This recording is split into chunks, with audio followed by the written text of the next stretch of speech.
Down. We should be on here very shortly.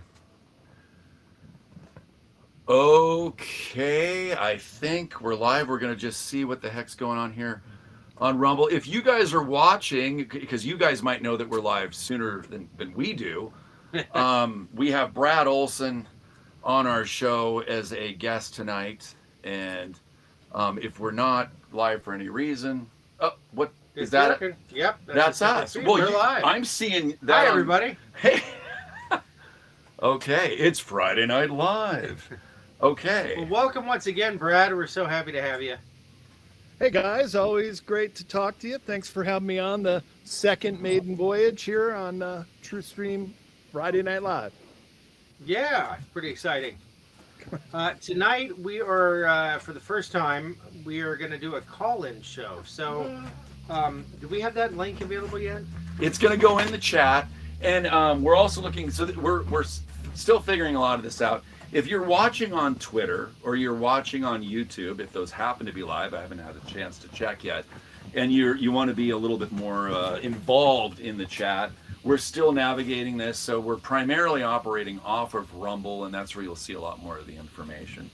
So I'm going to go ahead and check that right now just to see what the heck's going on with that. And if you guys have questions and you want to call in, the link will be there, and we'll invite you on the show. We're prioritizing donors, so if you do a Rumble rant, that's a great way to get in and ask a question. Right. And Kevin will greet you and put you in the waiting room and let you know what's going on. So. And if they're watching the replay of this, there is a, and if they want to, donate to the show, which we very much appreciate, there'll be a QR code and links below. QR code will be on the picture of the Rumble. And the QR code, the link to Stripe and everything will be below. But anyway, back to the main reason. So, Brad, obviously we're going to talk current events and delve into many topics tonight. And I know many of our viewers are aware of Mr. Brad Olsen. We met Brad in person in 2021 down at Mount Shasta. But for those viewers that may not know Brad, Brad, can you give a little bit about your background? And he's an author, he's a publisher, he's also there's been a few guests on our show, and he's published their books, including a few of Leo Zagami's works, rather. So, Brad, please let the viewers know a little bit about Brad Olsen. That would be fantastic. And what it's like to be, modern day Indiana Jones. If you were Kurt Russell playing the role. Big trouble in, Little Egypt, I guess. Or Little America in Antarctica. Which is where I was on my way 5 years ago to Antarctica. I was in South America with Brian Forrester, Nassim Harriman, and 150 other people. So I love to travel. That's the other thing. I've been to all 7 continents. Antarctica rounded out the 7. And went there by sailboat. That was a pretty hairball trip, but came back to tell the story about it. Now I'm actually working on my 11th book as an author of the Esoteric series, 3 books in that series. All the rest were travel books. So I started out as a travel writer, and I did a couple books with another publisher early on. And then I realized the way to go and my area of expertise was to be my own publisher, and then I expanded out and started publishing other authors with CCC Publishing. That's the name of the website, and people can go check out 3Cs Publishing, one word.com. And as you guys mentioned, I published 5 books from Leo Zagami, 2 from Michael Jaco, and we're about to launch Laura Eisenhower's new book early next year. So that one's go to the printer, and we're all very excited about that. It's a great book, and you guys should have Laura on your show too sometime, because she's given some insight in the Eisenhower administration and some never before known tidbits of her life in the Eisenhower family and her recruitment for Mars, but also the career she has developed for herself as a conference speaker and master astrologer. But that's not me, but that's Laura, and I really like to get involved with really interesting, cool book projects by people that have a very important message to send. But I'll just put a caveat out there right now for any budding authors. I am really booked up until 2025 because I've got my next 2 books coming out, including Beyond Esoteric, which will come out in a 2nd edition with a new chapter and new material in that. And that book has done very well, and that's the 3rd in my esoteric book series. So that's Brad Olsen in a nutshell. In a nutshell. Well, and, you know, we met Brad, like I said, down in Shasta, and just the, you know, how many. I think part of it is we're very interested in Antarctica. In fact, it'd be nice to go outside the ice wall at some point. Can you give the viewers a little insight into some of your trips? I know you haven't ventured too far yet outside the ice wall, but what's that been like for you to travel to Antarctica and some of your experiences there?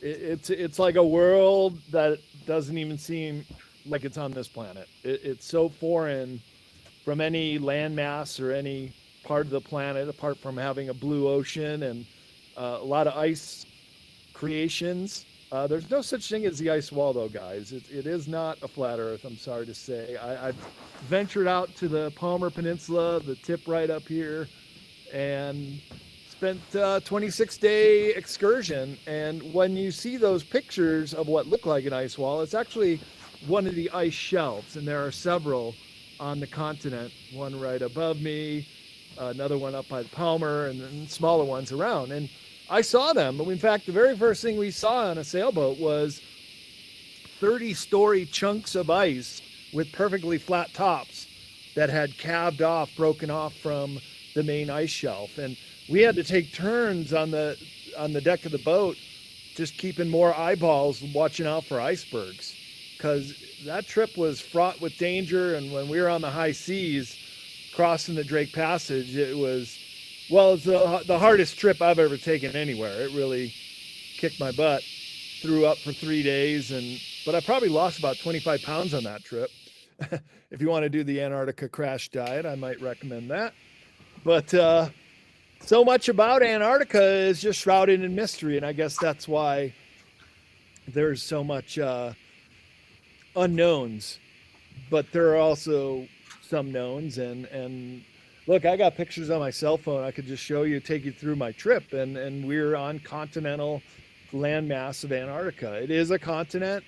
I was poring over the maps before the trip, and during the trip, I was up in the captain's room, and they had their sonar maps on. They had the flat maps we could look at, and everywhere we went, you could see exactly what was on the map, what was represented. So from depths to the islands we went to the landmass, and I muted it and it stopped it. it goes all the way around the continent. So it is a round, generally round continent. There you can see it with that finger sticking out. And that's the closest landmass to any other continent. And that goes down to the southern tip of South America. And that's where we disembarked on the trip. Here's something kind of weird about the whole thing. When we left Antarctica, we were leaving from Ushuaia, Argentina, and we had to get stamped out of Argentina. And for 26 days, we were in no man's land. There is nowhere to stamp in when you get to Antarctica. For the 26-day trip, we were just out of Argentina. So when we got back 26 days, get stamped back in. So it's kind of like this missing time on your passport, but just a little tidbit I threw in there. There we go.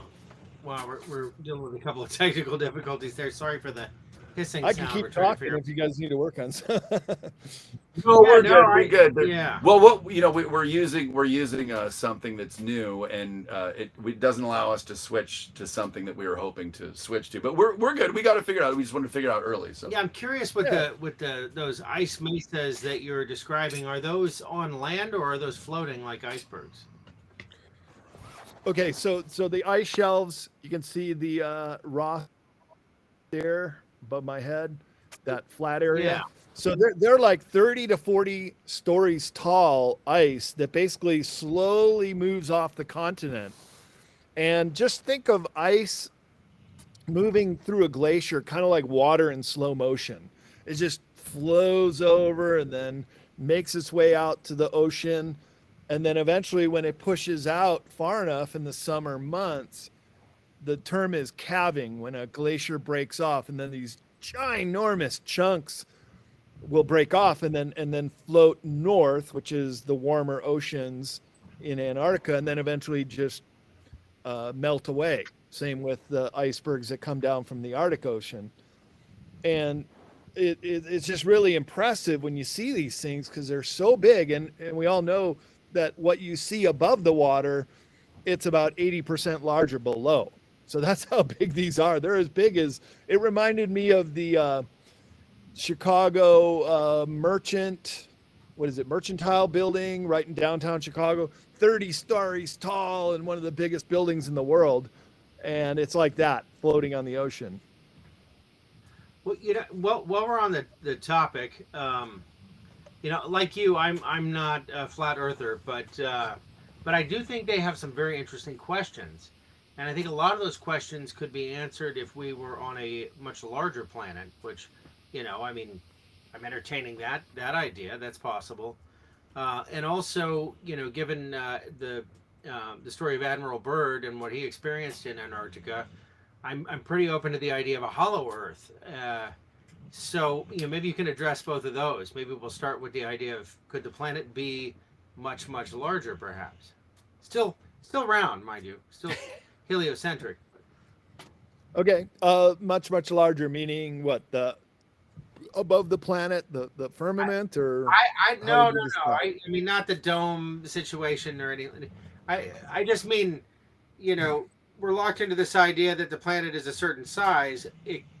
What if it were larger and there was more of it that we're maybe not aware of? Well, then maybe there was more land that we're not aware of. It's further outside of what we're. I'm just trying to address some of the questions that they ask and how the anomalies that they have questions about might be explained rather easily. I don't know. Well, I'm more following you with the hollow Earth idea, and I would say, absolutely. Look, we all know that there's such thing as deep underground military bases, right? Yeah. Over 130 in our country alone, connected by these maglev tubes where they have free energy technology down there, and it's a very high-tech world. That has all been released. I've got a chapter on underground bases and future esoteric, and Alternative 2, which was these think tanks that said, look, if the human race is going to destroy itself in nuclear war or whatever, we have to have a contingency plan and have these bunkers ready to go for continuity of government. So this started actually with Nazi paperclip scientists, the engineers who built Fortress Europe in Nazi-controlled Germany during World War II, but all along the coastline in France and Belgium, even up in Norway, just these bunkers that'll blow your mind. And it was called the TOT organization, TODT. He was an engineer. He died in the war, but he basically mastered the engineering of doing these deep underground military bases. So after the war, we got all those Nazi scientists, and they built out our deep underground military bases using a lot of that technology they developed in World War II. So then Congress said, well, we got to be able to survive nuclear war with Russia, Soviet Union at the time. So they appropriated all this money. It went into these black projects, but they got it done. And now it's kind of gotten out of control. There are just so many, and some things that are going on down there are so nefarious. A lot of researchers in this field, including Carrie Cassidy and myself, Gene Decode, says there's a whole war going on underneath the Earth, taking out these dumbs. And that's really fascinating because it's always 10 kilometers down, and that's the level these maglev tubes are at, but connecting the bottom part of the dome. So when they take them out, they sometimes will cave them in on itself. And it registers on the Richter scale as a 5.0 or a 5.5 in some of the most anomalous areas that have never had earthquakes, like Virginia and out on the East Coast. They're having all kind of weird earthquakes, Oklahoma, and maybe that's because of fracking, but they always happen to be at this 10-kilometer mark. And here's how you know when they take out a dome. This is the G. Nico was saying this too, but I've recently heard Ben Fulford also confirm it, that when you look at the Richter scale, it's an instant pop, just boom, right up and then down. Now, I was in the Loma Prieta earthquake in Santa Cruz, California in 1989, and I remember it started out slow. You're kind of like, oh, what's this? Oh, it's an earthquake. Let's get outside. And then it hits the max and then comes down. So the seismic Richter scale information is the tell that these are bases being taken out, because they just hit from the get-go and then they taper off. Yeah, and they're always recorded at the same depth, aren't they? Relatively, it's 10 kilometers. Yeah, about 7 miles down. Yeah, 6.8 miles. Kind of wild when you hear about stories about Area 51 and some of these other places. With elevators that go down, 80 stories or something. Oh yeah. But and one of the maglev lines goes right to downtown Las Vegas. Yeah, but you think most of that infrastructure was put in place after the war? Well, great question. There are what are known as legacy bases, and these are older ET bases that can be thousands of years old.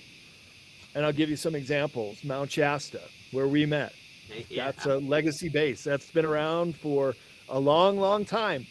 And I've asked some of the remote viewers, who is in Mount Shasta? Is it good ETs? Is it bad ETs? Or is it U.S. military? And they almost always say all three. It's so big that there's room for a whole bunch of characters. But it is also the reported location known as Telos, Telos, and that is of the ancient Lemurian line. And they live in there, and there are also reptilians there at a different level, different. The thing is with volcanoes is the throat of a volcano can go down hundreds of miles in depth. They are absolutely enormous. So it's so interesting that most UFO sightings on Earth are above or around volcanoes, coming and going. I saw them at Mount Adams up at East Eddy Ranch all night, every night. And there's James Gillen with his laser pointer. And the coolest thing is, and I've even seen this on the Sedona UFO tour with Reverend John Polk, they have a way of interceding with our thoughts. So they would both say, flare up, light up. And sometimes you'll see these lights just light up right when they're flying over. It makes no sense that that's a plane or a satellite that just happens to do it right when they're going by. Everybody's saying, light it up, flare it up. So there's something definitely going on here. I've had an orb that shows up in the sky in roughly the same place for the last several years. And when I see it, I'll interact with it. And when I ask it to light up, it does light up. It's crazy. I'm just thinking it, and it does it. And, you can explain that in a variety of different ways, but I don't know. It sure feels an awful lot like, they're friendly and they're reacting to me. Well, you're a friendly guy, Scott. I mean, everybody likes you. Who wouldn't light up, right? Joe likes you. But when we talk about Telos, I mean that's an other dimensional realm, from what I understand, right? So those people might have attributes that we're not familiar with, kind of like the fellow that we met. I can't think of his name, but the gentleman that was on the hike. And the ground just opened up behind him, and he was invited in. Lowell Johnson. Yeah, what a story! And that guy was about as sincere as anyone I've ever met. I really believe that guy's story to be true. I can sniff a lie pretty well, and this guy seems to really be telling a genuine story. So there's that other dimensional component. I don't know. What do you think? Well, this is where we really start going down the rabbit hole, guys. Yeah. Because let's do it. It's Friday Night Live, right? That's right. Exactly. Isn't it interesting that all our lifetimes, anybody that studies UFOs, extraterrestrial, look to the sky. They're going to come down from the sky, right? We're always told they're coming from a far distant planet, far, far away. Well, what about right under our feet? What about the inner terrestrials? And that's what telos would be, the inner terrestrial races. And then the third are ultra-terrestrials, multi-dimensional beings that can basically phase in and out of our third-dimensional reality.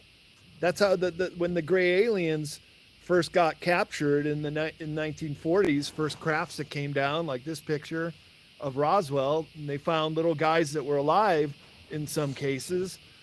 Bill Cooper had that famous line in his UFO Congress talk. He goes, "There were more live aliens recovered than you are aware of."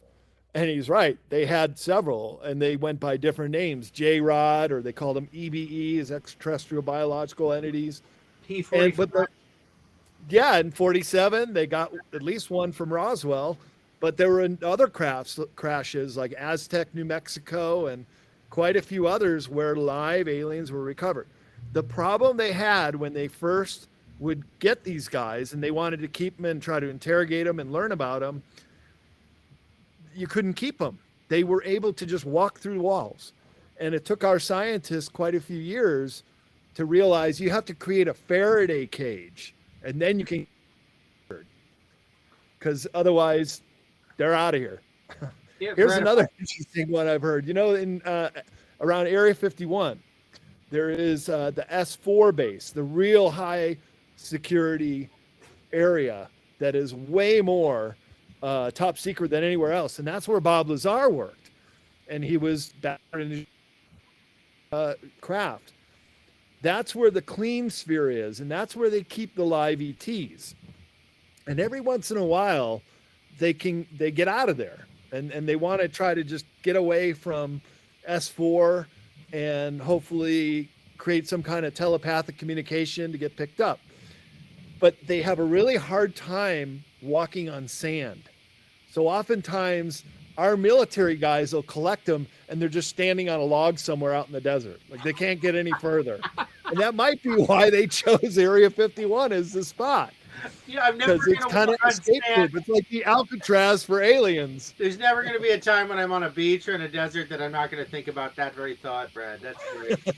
You know, and you've given me the name of if I had any musical talent at all, I would front a band called Scottstone and the Ultra-terrestrials.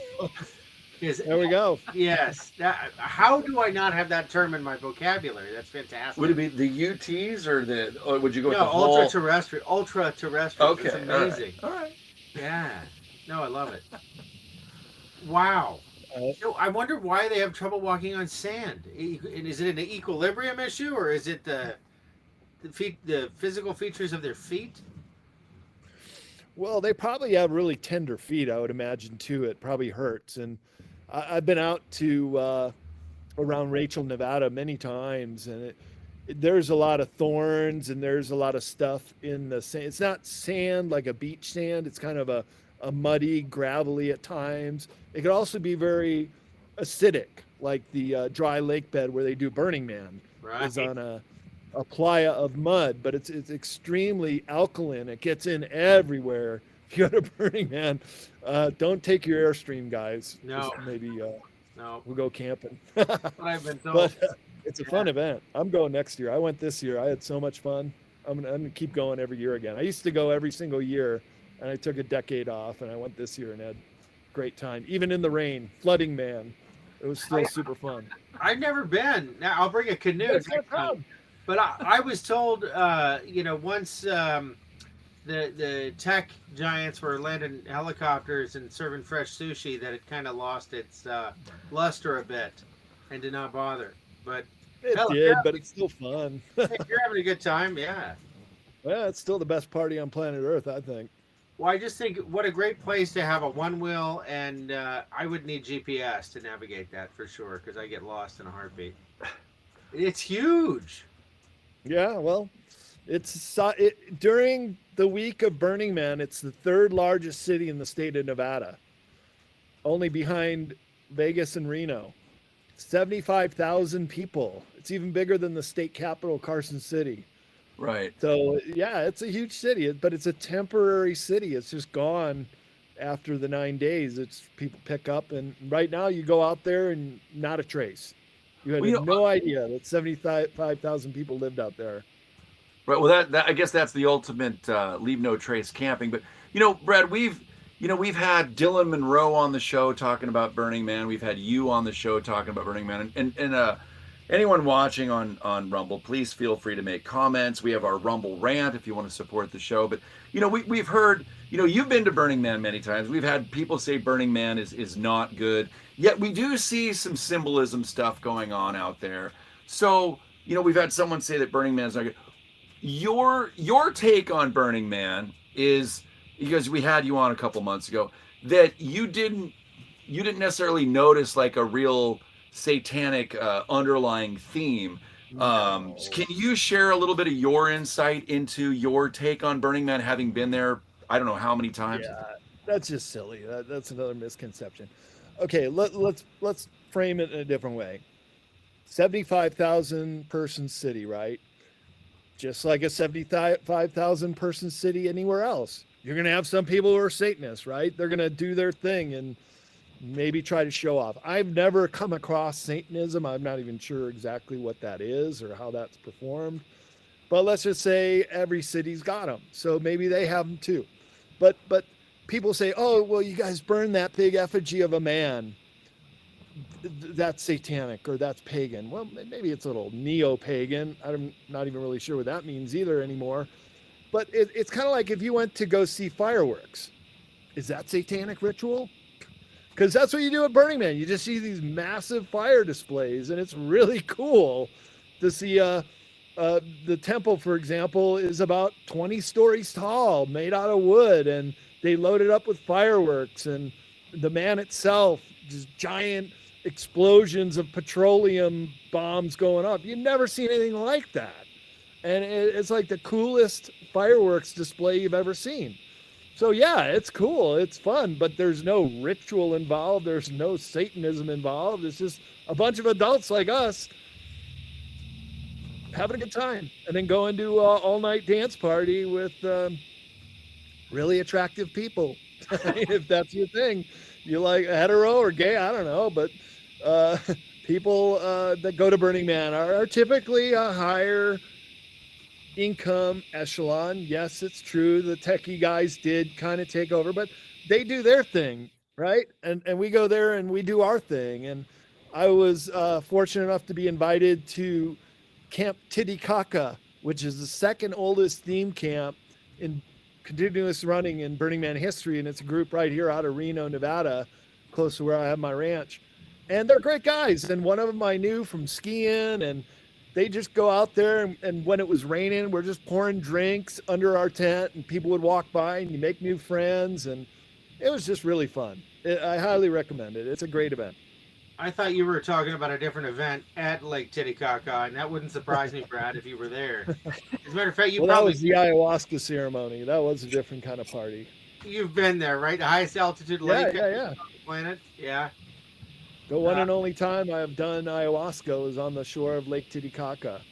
What about Bufo? Have you done Bufo? No. No? Wait, Bufon? The frog? No. Bufo. It's a frog venom or a toad venom. I've heard of it. No, I've never tried that one. I hear good things. I haven't done it either, but wasn't there an episode of The Simpsons? He was licking toads. Oh God, that really hard. Electrotoad. That's my favorite. Yeah.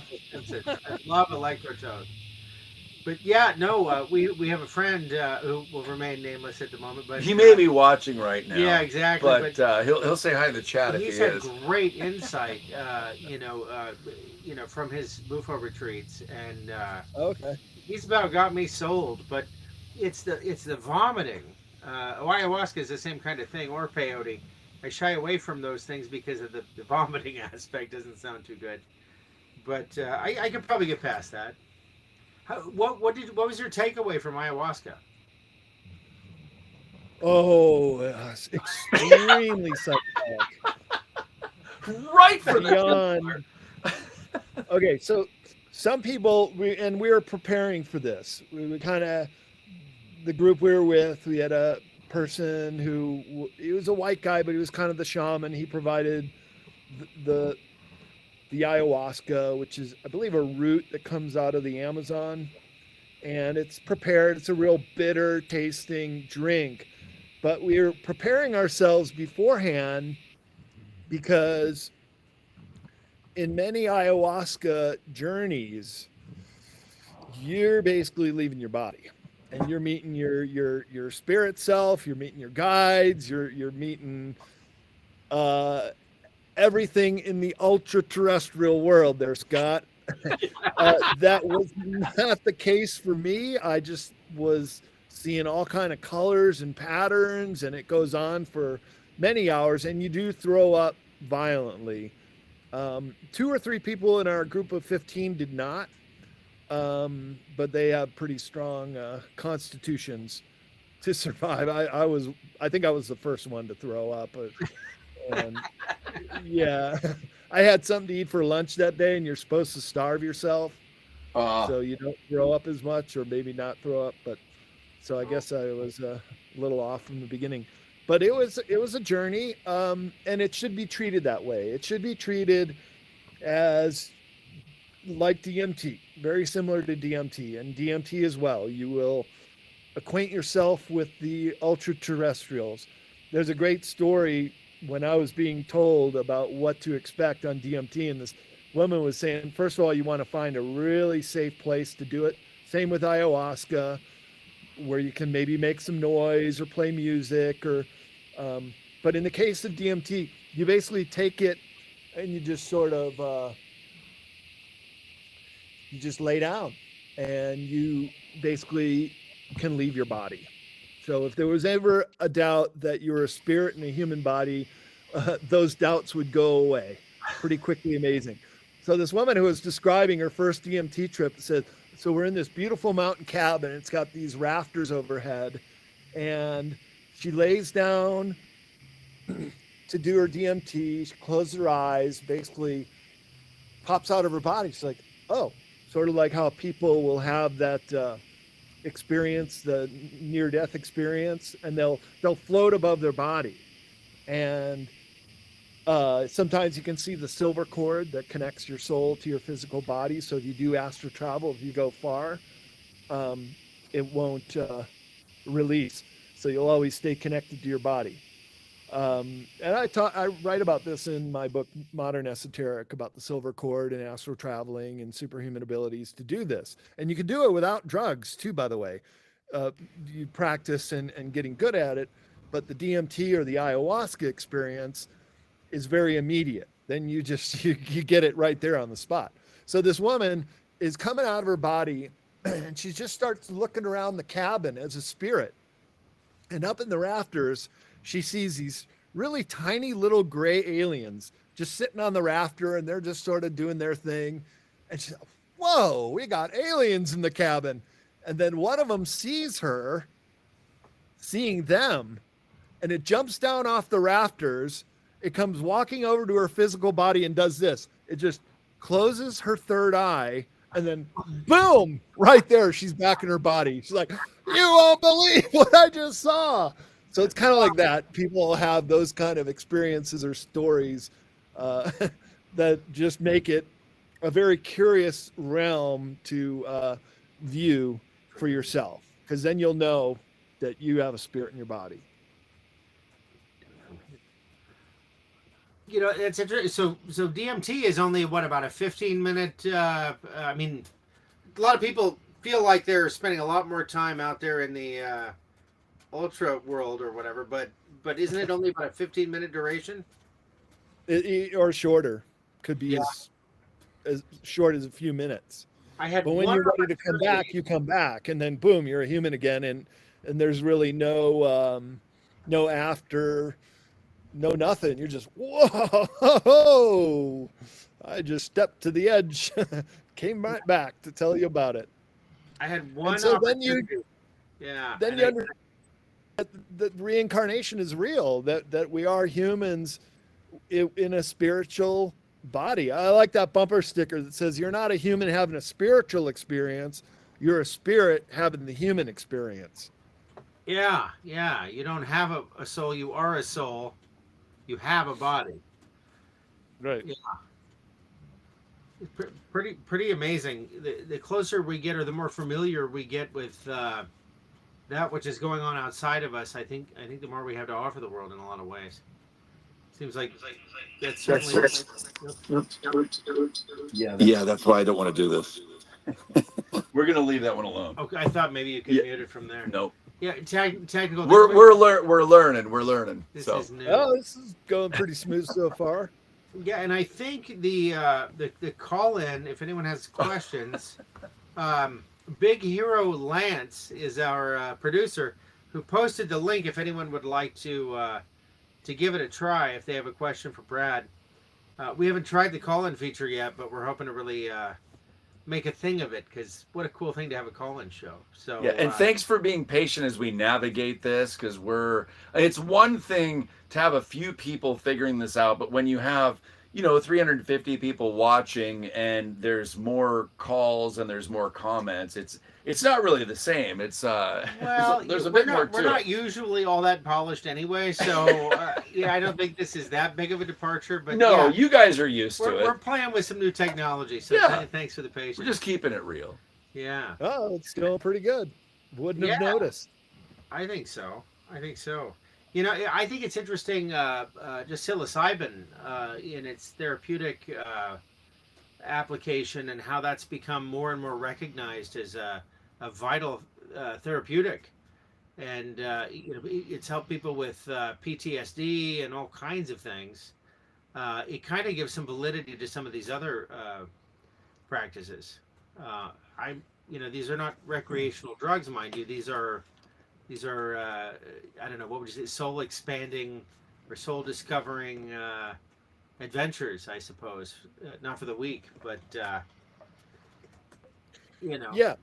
Yeah. Well, they'll take you on a journey. They'll take you to places that you've never been before. So, as you said, people with PTSD or trauma, they can use mushrooms to help them navigate those problems, maybe see things on the other side. Just like ecstasy was originally used for couples therapy. They were fighting with each other. They didn't like each other. They both take ecstasy, and then they're making out and having sex. It was originally used in that capacity. So now mushrooms have just been decriminalized in Oregon, California, and Colorado. As they now the should first be. state. Yeah, that and I think other states are following. So you have possession, and you won't get in trouble. You can't be tripping on mushrooms and driving a car, of course, but you can have them for recreational use. But Colorado has just started the trial of selling them in cannabis stores. Wow. But I've heard there was a big problem with it because kids are now taking it and they're not ready for it. Again, they're not taking it with the knowing that they're going on a journey, or that they're using it for therapy. They're just doing it to get super high. And so now Colorado might change their law of selling it in dispensaries. Yeah, it almost seems like, maybe an evaluation or something would be. Yeah, that's what it is. Would be a more appropriate protocol. I don't know. I mean, I'm not really an advocate for these things being locked under control of any kind, but at the same time, Yeah. I mean, go sniff glue. That's way better. Jesus Christ. It's less of a commitment, No, I'm kidding, obviously, but That reminds me of the airplane scene. I picked a hell of a week to stop sniffing. yeah, that's kind of what I was thinking. Yeah. Now it's it's amazing. I don't know. We're just in such unusual times. I think if you aren't noticing it, you're certainly not paying attention. There's a lot of conversation about us being in a simulation. We've talked about this before, Brad, and it seems like every day things get more and more unreal, and yet people really insist on what's real as if they know. Right.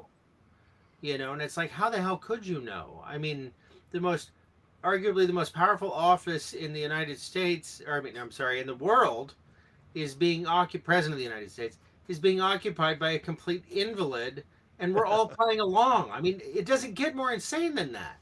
Yeah. And this is marking our reality currently. You know, the third world war is just sort of eking in, and it's so obviously dripping with under the table deals and money laundering and so on, that anyone that's paying any attention knows this, and yet we're all kind of nodding along, and it really makes you wonder, when we talk about reality, what the hell does that mean anymore? We need to ask. Well, that's why I wrote this whole series of books. My esoteric series of books, right? It's the alternative narrative. It's all that has been hidden from us is now coming out. And eventually everybody comes to the realization that we have just been absolutely indoctrinated our entire lives, from cradle to grave, through first education, through higher education, but also what the government tells us, what the media tells us. It's all to create a narrative that is being controlled by those entities that are basically running the earth. And this is why certain things get edited out. And we were talking just before coming on about Göbekli Tepe and how that is now the oldest archaeological megalithic site in the world, and that goes back to the last ice age. And Scott, you were asking, well, why would they want to edit that out? Well, just like Graham Hancock in his new show Ancient Apocalypse brings out, there's all these sites around the world that is just older and older and older and older than we've ever been led to believe. History is the Mississippi of lies, according to Voltaire, the French philosopher. And so things like Göbekli Tepe really upset the apple cart, because now you have intelligent megalithic building sculptors, and there are many relief sculptures in Göbekli Tepe that predate Mesopotamia, the cradle of civilization, where just after the Ice Age, well, then people started inventing writing and the wheel and harnessed fire, and that's where civilization began. Bollocks. There is so much evidence that there has been high-tech civilizations on this planet a long, long, long time ago, even more high-tech than we are today. Or perhaps we're catching up to where, say, the Atlanteans were or the Lemurians were. But I would argue that those two groups, especially the Lemurians, were far more advanced than we are today, because they were able to build upon themselves. They made each one of them masters. And that's really where we in the Western world are really lacking, that we truly have failed to grasp the enormity of understanding that you're the spirit having the human experience, that we have just been told through religion, another one that has been absolutely wrong from the get-go. In Western religion, it's all been manipulated. It's all for control. It's all to keep people in line. Just smart enough to mine the gold and dumb enough not to question their masters. Just like what the Anunnaki engineered humans to be, right? And so for the first time in our history, all the information, all the knowledge on planet Earth is becoming available. And we have this opportunity to break free the shackles of this mental oppression. And that's what I describe as Prison Planet in my book, Beyond Esoteric. And this is the escape from Prison Planet, is to know thyself. The two most profound words of the ancient world written on the Temple Apollo at Delphi. Know thyself.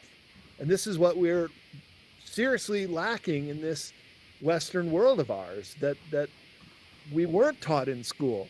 And wouldn't it be great if, say, in kindergarten, we started learning about the chakras in the body, and then first grade, we start activating those. In second grade, we're communicating telepathically. in third grade were astral traveling with each other to distant places. None of this is taught to us. Everything is backwards in this world. And it's because these powers that were just wanted complete control over our minds. But humans are incredible with what we can do. We're just scratching the surface of what these human bodies can do. And once we all start tapping into that, well, first of all, it's game over for these powers that were, but then you can't really hide anything anymore. The courts of the future will read people's auras, and everybody in the jury and the judge will know that person's lying. They have a red aura around them. Well, why don't you try telling the truth, sir? Okay, then I really did commit this crime. Okay, then we'll decide what your best punishment is. But so that's just going to go away. This is what I call in my book, Future Esoteric, the age of transparency, when we all just start to get it. And you can't hide this stuff. You cannot deceive. You can't do false flag operations anymore. And notice how people just get it right away. When something happens that's so obvious, it only takes us a day or two to realize that Maui got hit by a dew attack, and this new one in the Middle East wasn't also an inside job. But it took me about 2 or 3 years to figure out 9/11. And really watching that documentary, Loose Change, you just watch that and said, wow, nothing adds up here. But notice there's a 9/11 museum in downtown New York City. They're still purporting the narrative of 19 hijackers. So none of this has been resolved. You see, we're still living in this illusionary world where they never backtrack, right? They'll never come back and say, oh, by the way, we did kill JFK. Yeah. And it's been a coup d'etat in this country ever since. And the classic definition of a coup d'etat, when someone like President Kennedy was killed and a false government comes in after, that government is illegitimate. So we have been living in an illegitimate government in this country, which is a corporation, but illegitimate since the assassination of JFK 60 years ago. And nobody even knows that. But that's the way it is. And we have been taken over by this controlling elite group who also controls our money supply. Interesting. Private bankers, we don't even know who they are, control our money supply. That's how deep the scam goes. And now they're going to try to do the CBDC and get us all credit scores like China and a digital ID, and they can cut you off. So these globalists are going for it right now with this world government.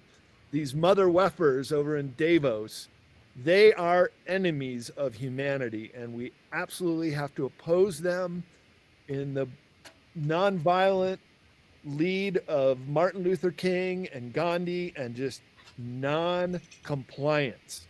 Do not go along with it. 100%. And if we do that, that's perhaps the only way we're going to get out of it, because it's coming down the pike right now, guys. You know it as well as I do. They are pushing us so hard right now, and the next year or two it's either make or break, really, because if they really get us into this whole digital ID system and digital currency that they could turn on and off, it's not even your money anymore. Money will have an expiration date. Oh, well, we gave you your pension and you didn't spend it, so now we took it back. You know, the whole thing, you'll own nothing and be happy. This is the vision they want from us, you guys. Oh, you can't own that Airstream anymore. That's owned by the state. Right, you can't go on that road trip because you live in a 15-minute city. So this is the worst form of tyranny. I mean, this would make George Orwell roll over in his grave. This is way worse than 1984, what they envisioned for us. But along those lines of totalitarian, just a boot coming down on your head. That's what George Orwell said in his last interview. You want to know what the future is going to be like? It's a boot coming down on your head.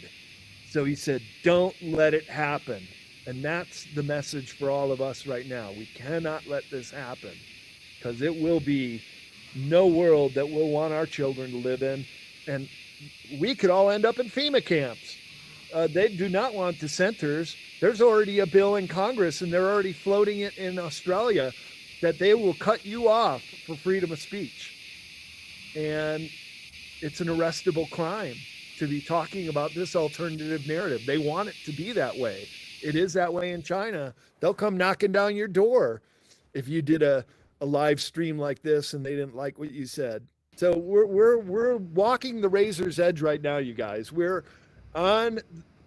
There's one way we could tip to the worst form of neo-fascism you could ever imagine, which is what they're proposing, or we could shake the yoke of this oppression, remove our shackles in this prison planet, and arrest these people, get them rounded up, crimes against humanity, and we can move on to a golden age. And that's timeline one, and that is our predicted future. That is what the looking glass technology, the yellow cube, it is predicting that we will go towards a utopian world.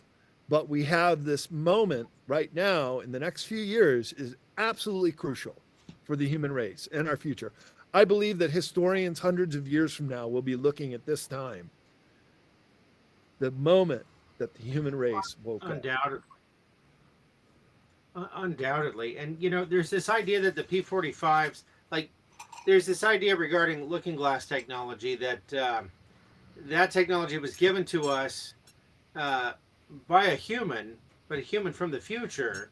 It was indeed a P-45. That the grays, as they're well known as, are in fact humans on another trajectory, or interterrestrials with time travel capabilities. Right, but the idea is that they're preserving. Right, but they need the destruction to happen in order to continue to exist on their timeline, and we have the opportunity to prevent that. I mean, have you heard that this? Means they won't exist, right? Exactly, which ultimately would be really good for us and good for humanity. The idea is that in 2012, presumably on another timeline, we were taken out. I mean, there was total destruction, and there was a subterranean survivor existence. And they adapted over years and years, and their eyes got bigger to cope with the lack of natural light and in the underground bases. Largely, the application of technology kind of contorted them into that form. But then, the reason everything stops in terms of what they were able to see in 2000, whatever they were able to see with the looking glass technology, they couldn't see any longer past 2012, or they couldn't affect a change, I guess, on that timeline. I'm a little fuzzy on that one. But that's because that's when that event occurred. And so if we change that trajectory, we do go into this utopian future that you're describing, and that, I think we're all looking forward to. But factions, like the WEF and whatnot are allied with these P-45 folks that want to do the opposite. What are your thoughts? What have you heard? You've probably heard a lot more than I have on this subject. Well, and a lot of this, I have to give credit to Carrie Cassidy for doing interviews with just such amazing people in the age of camcorders, right? Now it's all digital and live streams like this, but she was setting up her cameras, and she interviewed Bill Wood 7 or 8 years ago, and he said he was working on the Yellow Cube project, as well as Dan Burish, who was working with some of these time traveling grays. And again, remember how we're always programmed to think, oh, they come from far away, but maybe they're coming from right below us. And this is where humanity is going to make a split. In fact, it's already happened. And those that are going to live lives and reproduce naturally underground will eventually become underground. Interterrestrials, they're here the whole time. But you got a good point, Scott. If things change in the timeline, and basically the other way Carrie describes these underground wars, they're also timeline wars, because these entities are coming back from 4,500 years in our future, coming back to now to ensure that their timeline exists. Because if they fail, they cease to exist. It's kind of like the grandfather paradox, that if you had time travel technology and you went back in time and you killed your grandfather, well, you couldn't exist in that future that you came from. So what happens if that were the case? Yes, you could kill your grandfather. You'd be a physical entity in that situation, and you would be stuck in his time for the rest of your life. You could never be able to go back. So that's how timelines they change all the time. And just remember, the future is nothing but a series of probabilities. And this is what Bill Wood was saying when he was working on backward engineering the yellow cube, that the elites had this technology. They were the first to get it. And they were trying to game the system to become this alternative to this underground, the elite scrambling to the bunkers, which, by the way, I just saw some news stories. It was Mike Adams interviewed a guy who was saying that right now the elites are scrambling into their underground bunkers. They feel that something very big is coming up in 2024, and they're going down there with their supplies. And all these guys, I know in Silicon Valley, where I lived for many years in San Francisco, they all have their bunkers somewhere in the world. Peter Thiel has this enormous complex in New Zealand, including an underground base with a command center and a live space. Under the Denver airport is the largest city underground, and they have homes. For example, I heard Henry Kissinger had a house down there with pictures on his fireplace mantelpiece of his family members, of a bedroom that was familiar to him, just like you're living in your regular house, but you're in an underground military base. And so they've been planning for this for decades, and they would love the surface humans to just start fighting each other in the World War III, and we kill each other off. We'd be doing them a big favor if we went along with that, because they definitely want to depopulate this planet. And we know how many different ways they're doing that. So they're going to scramble to their underground bases, but we ain't going nowhere. And maybe that'll just be an easier way to catch them, or when they collapse their bases, that'll be the end of them. Could it be, Brad, that these WEF types and whatnot are allied with those P-45s because they've been promised certain things in the future or whatnot?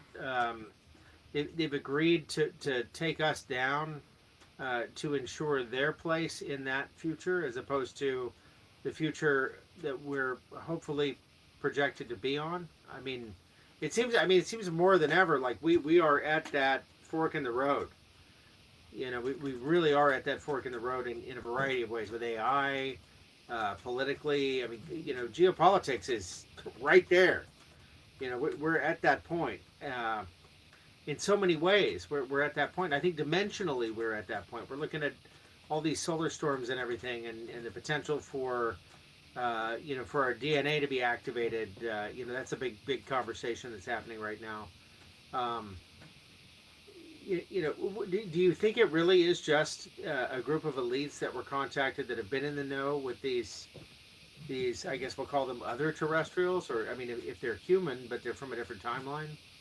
Well, that's a very good point. And I've thought about this a lot, because this also ties in the Men in Black. Because the Men in Black, it's a very unique phenomenon, right? You don't hear much about them anymore. So it could be that the timeline has shifted where maybe they don't exist in our future. And they were always described as being not quite human. They're very telepathic. And they wouldn't speak a threat, but they would think a threat. And here's the weirdest thing about the Men in Black.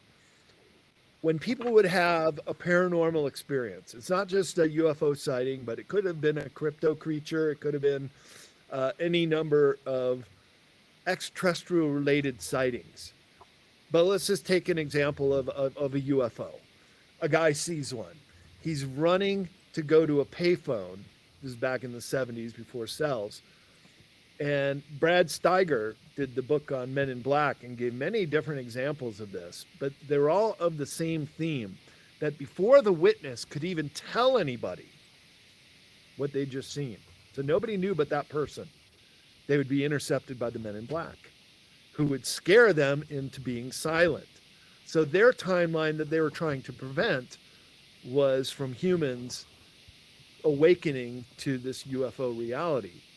And that's the main function of the Men in Black, was always to intimidate witnesses and or basically confiscate if they had physical parts, say for example from a crash site, they would retrieve those parts. They didn't want any evidence. They wanted to scare people into silence so they wouldn't be able to create awareness of these UFOs, of these sightings, of the paranormal experience. And it's interesting that now you very rarely hear about Men in Black, especially with all the surveillance footage and cell phones. You don't see that much anymore. There was way more footage of them before anybody had cell phones than they do now. And that leads me to believe that something has shifted, that there is a timeline shift, and that we are going towards timeline 1, golden age. But there could very well be these remnants of these grays that took our human DNA. Remember, that was always what they said when they got captured. Why are you here? Well, we're a dying race. We've lost the ability to reproduce naturally. We're all test tube, but our DNA is breaking down as a result of that. And we had to abduct humans to extract DNA and other physical parts to use to keep our race alive. And the generals in the 50s and 60s, oh, okay, I guess that makes sense. And they allowed them to do the abductions. That was the Greada Treaty, which is totally null and void in my opinion, because the people of Earth have not been privy to it. Laura Eisenhower talks about it too, because a lot of people blame her great-grandfather, Dwight D. Eisenhower, for signing the Greada Treaty, where actually it goes all the way back to 1934 during FDR, first signed down in Panama on one of our ships. That's when the U.S. got involved with this. So the alien agenda easily goes back close to a century. And then when you consider how the Nazis were acquainted with ET technology, and this was even admitted by Herman Oberth, who said we had help from our friends from above. And Werner von Braun also alluded that they got their backward engineered technology in Germany to recovered craft. And the Germans had a craft that went down in the Black Forest of Bavaria, Germany in 1933. But more importantly, they got a nearly intact UFO from Mussolini from the Lombardy region, which went down in the late 1930s, and he turned it over to the German scientists.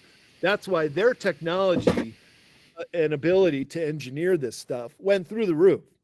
They were by far the most advanced engineers with technology. And from the time of the 1920s, even when the Vril women were telepathically downloading blueprints, basically in their minds, and able to translate it to engineers who could draft the designs from the Aldebarans. And I talk about the whole Vril and in my book Beyond Esoteric, the Thule Society, and also the Ahnenerbe Society in Nazi Germany, when they were looking into their ancestral roots and also trying to go underground and make contact with Agartha in Asia and other underground civilizations, so they could get that technology and put it towards their war efforts. And they very nearly succeeded. Had they not allied with the reptilians and basically went to the dark side, if they would have stuck with the Aldebarans, because right after World War I, Germany was still the most advanced, technologically adept engineers in the world. And I suspect that's why the Aldebarans went to them. And I've actually confirmed this with Alex Collier, who is a contactee with them, that they were chosen because at the time, right after World War I, they were a very peaceful country and moving very quickly with their technology. So they were given a boost from benevolent ETs. But at a certain time in the 1930s, they took and started to weaponize this high technology, and that's where they went wrong, quite frankly. Had they stayed a peaceful society, World War II would have been averted, and we would be in a very different place right now. We would be probably in that utopian civilization we described with free energy. With free energy, you could use desalination plants. You could take the water out of the ocean, create fresh water, and we could turn this planet back into a garden and never have to pollute anymore. We would extend our lifetimes, and so much will be done when this technology is released, but it's still currently being bottled up on a lot of these black programs. But things like the med beds are being held up too, because these elites don't want us living to 200 years old.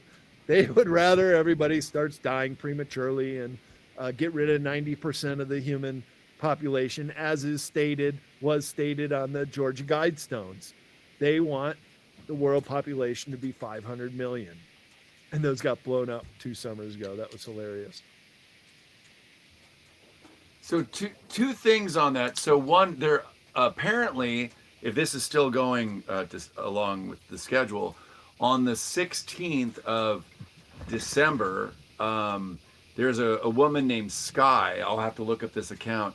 And she's supposed to be doing a live med bed where she's going into a med bed. It's going to be on her YouTube channel, etc. I'll find that and I'll put it in here.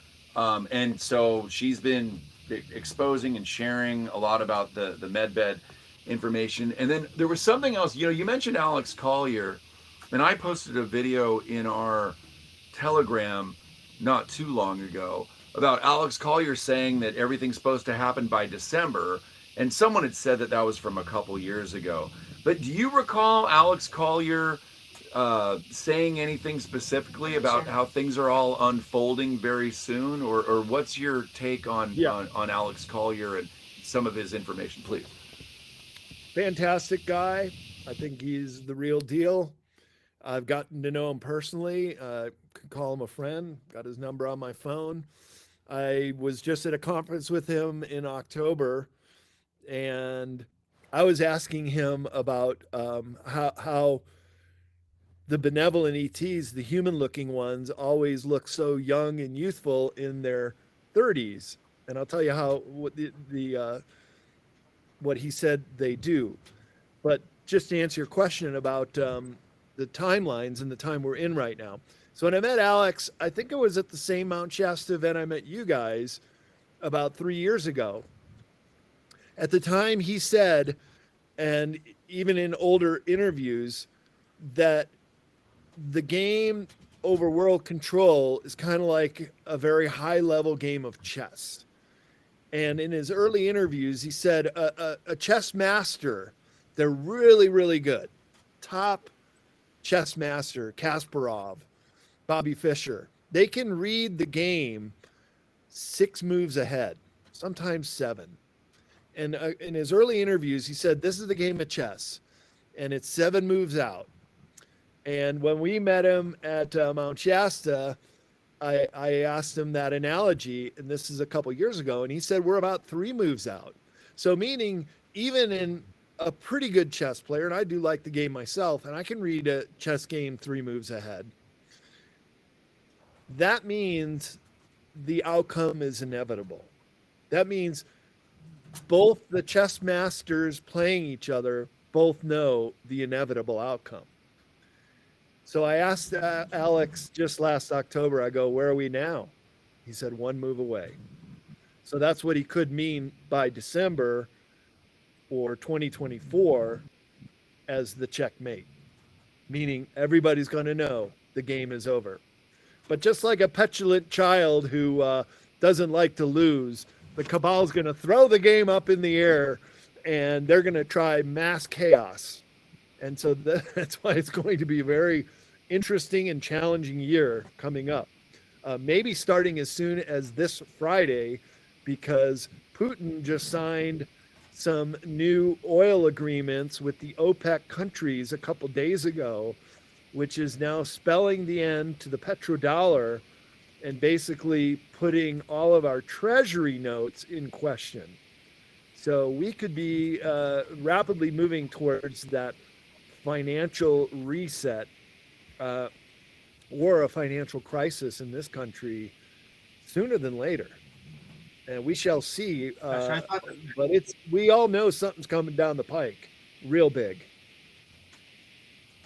I thought the petrodollar died a couple months ago, so this is news to me. But well, I guess looks like we have a question. We have our first call-in ever, it looks like, if she's still there. Kevin, if you'd like to invite the guest in to ask a question, that'd be fine. And also, Brad, while we're waiting, you mentioned the Anunnaki earlier, and I think you and I were on the same path with regard to Jeremiah Sitchin's work, being the work that we derived all of our ideas about the Anunnaki about. And Billy Carson, well, first of all, it was Gigi Young's expose on Sitchin, and how he may have been a bit on the corrupt side, and maybe less truthful than we would have hoped. But then Billy Carson popped on and talked about how a lot of what we have to say about his work is incorrect. The Anunnaki didn't create humanity. They altered the humans that were here, arrested our DNA, and that's kind of why we're in the crisis that we're in. That we're kind of operating blind. Can I have you heard Billy talking about 1 minute? Yeah. I just got to run to the bathroom real quick. Be right back with that answer. Yeah, Joe and I can talk amongst ourselves at that point. Because have you heard Billy Carson talking about the Anunnaki? Not enough. In fact, through Brad, we're hopefully going to have Billy join us. Yeah, Billy's a bit of a rock star these days. I don't know if you've seen Billy lately, but he's living the life for sure. Yeah, he's doing a few things right. Now, so I'm not, as far as this call-in thing, I'm not sure what's going on. Well, I can barely see. Yeah, we see, and then we'll wait till Brad comes back. I think this is SJ, one of our producers. No, Kevin asked just above that. Okay, letting us know. Are the solar flares going to be used to upgrade our DNA? So I don't know if are we waiting on a call? Oh, we did. That's a great question. Yeah. So I don't know if we're waiting on a call or we're just going that. Well, both. We're waiting for Brad to get back. Well, we might. He had to see a man about a horse. It'll be great. I was hoping to be able to interact with you guys on your, from my iPad, but for some reason I'm not seeing the studio. So hey, we do want to say thank you to Patty Noble. Did you see the chat? Well, thanks, Patty. Wow, this is new for us. So so guys, Patty, made our whole evening. Thank you so much, because Scott and I started this, and we really didn't know what it was going to take, how long this would be going. It would be become a full-time job. So Patty's rant, if you guys can see it in the chat, it means quite a bit to us right now. So I mean, it really does. That puts a big dent in the month. So I appreciate it. Yeah, more than you know, Patty. I'm sure Joe feels the same. Yeah, very very much so. So Brad, you're back, and I know you want to tell us all about what you think about Billy Carson's book, The Anunnaki is. And Billy did a great book about the Emerald Tablets. I'll tell you what.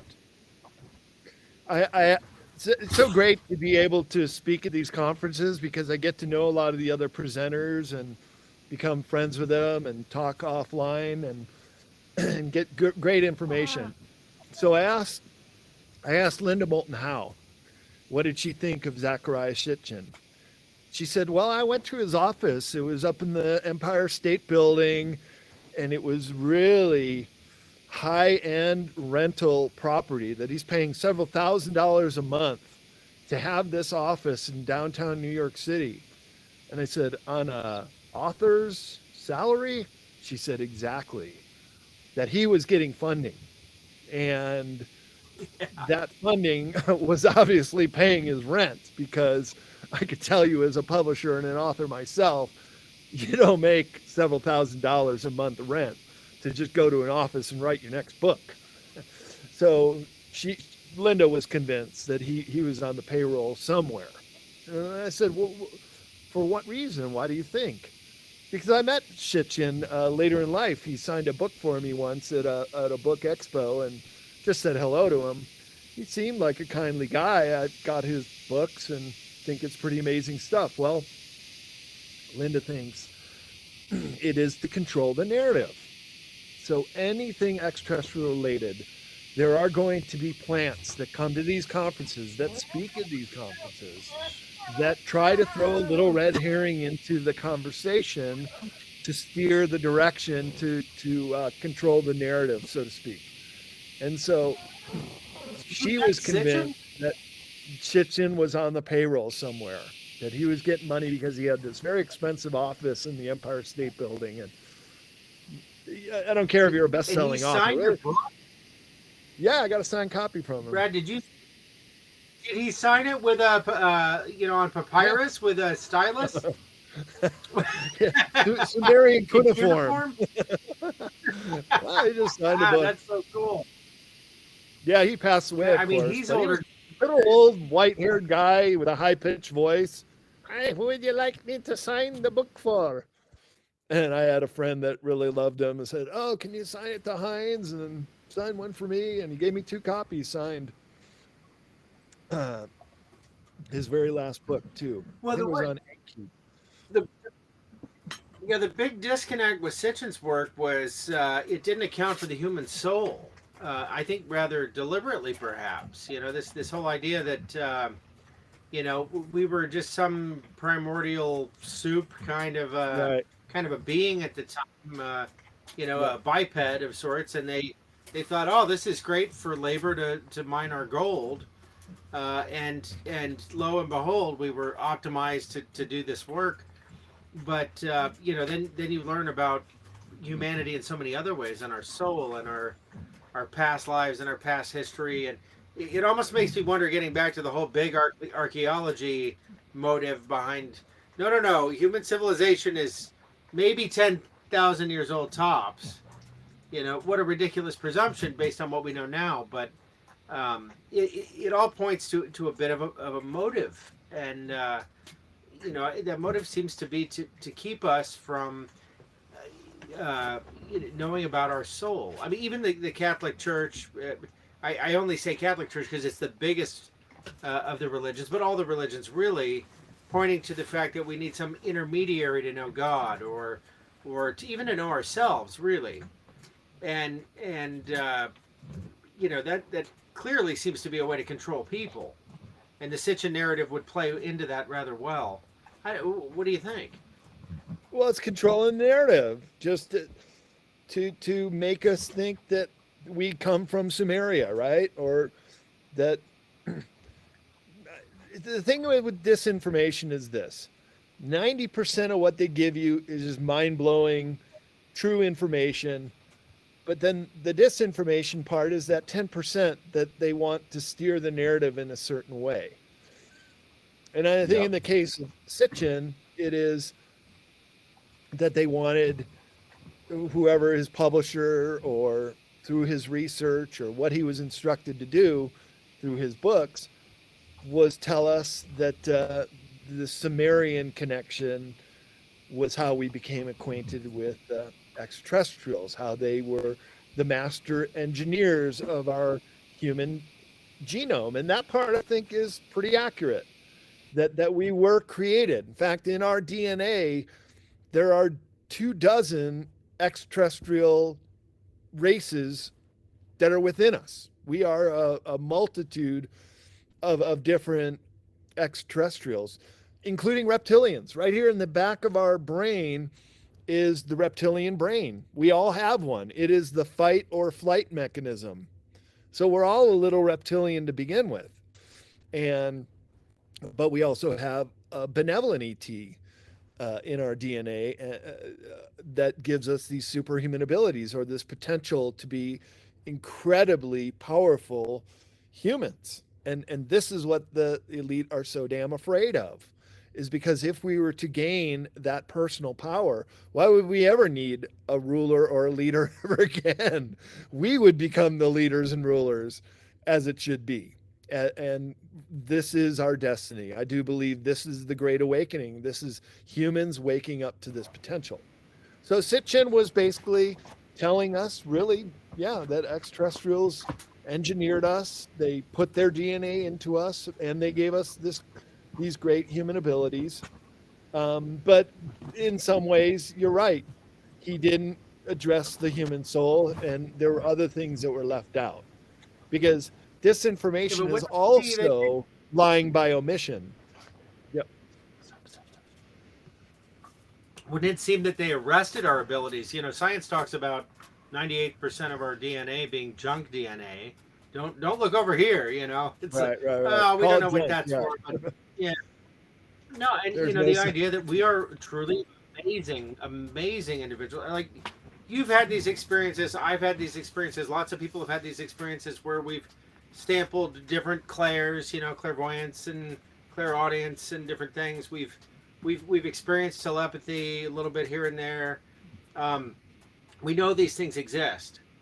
Do we have command of them? No, not really in a meaningful way. I know we've met some people that probably have, but they're there. It's I think it's undeniable. There's no, I can't say there's a peer-reviewed study. The closest I can come to a peer-reviewed study would be the CIA's work and the recently released files on what they have to say about telepathy and some of these abilities. Look into that. That's interesting. But I think the whole thing is just. I think we're about to come into our own, and we're about to realize what we're really made of, and it's really rather miraculous. And I think that we're about to become, as you say, ultra-terrestrials in the process. And I'm really stoked about that. I just feel it coming. Well, wouldn't that be the ultimate? I mean, maybe I'm all high in the sky, but it sure sounds good to me. I mean, everything, it's getting so ridiculous that it's kind of forcing us to hone into the truth in a way that I think we really need to delve within, hear that tuning fork and really sense the truth in a way that we haven't done before. I mean, even our senses lie to us, right? My dog over here can hear better, see better, and has much better senses than I do. So, in a sense, she's living a much more enhanced reality than I am. Maybe not so much lately. Well, she's old, very old. She can't hear so good anymore. But right. you get my point. We get your point. So, doesn't it feel like we're kind of on the eve of that sort of thing? Well, yeah, and again, know thyself. It's all within. Inquire within, as the Buddha would say. You have to go in to go out. You have to know yourself to know anybody else. And this is really one of the great secrets that have been kept from us, is allowing humans this ability to really tap into their full potential. And why we haven't been told the full story about anything. But this is all coming out. And as you start to tap into this, you not only make yourself better and you start having these abilities. They're all there. They're ready to go. We just got to know how to use them. It's sort of like the very first time you ever tried to ride a two-wheel bicycle. Yeah, it's hard. You might fall over a few times. You won't get it right away. But when you get it, you kind of never forget it.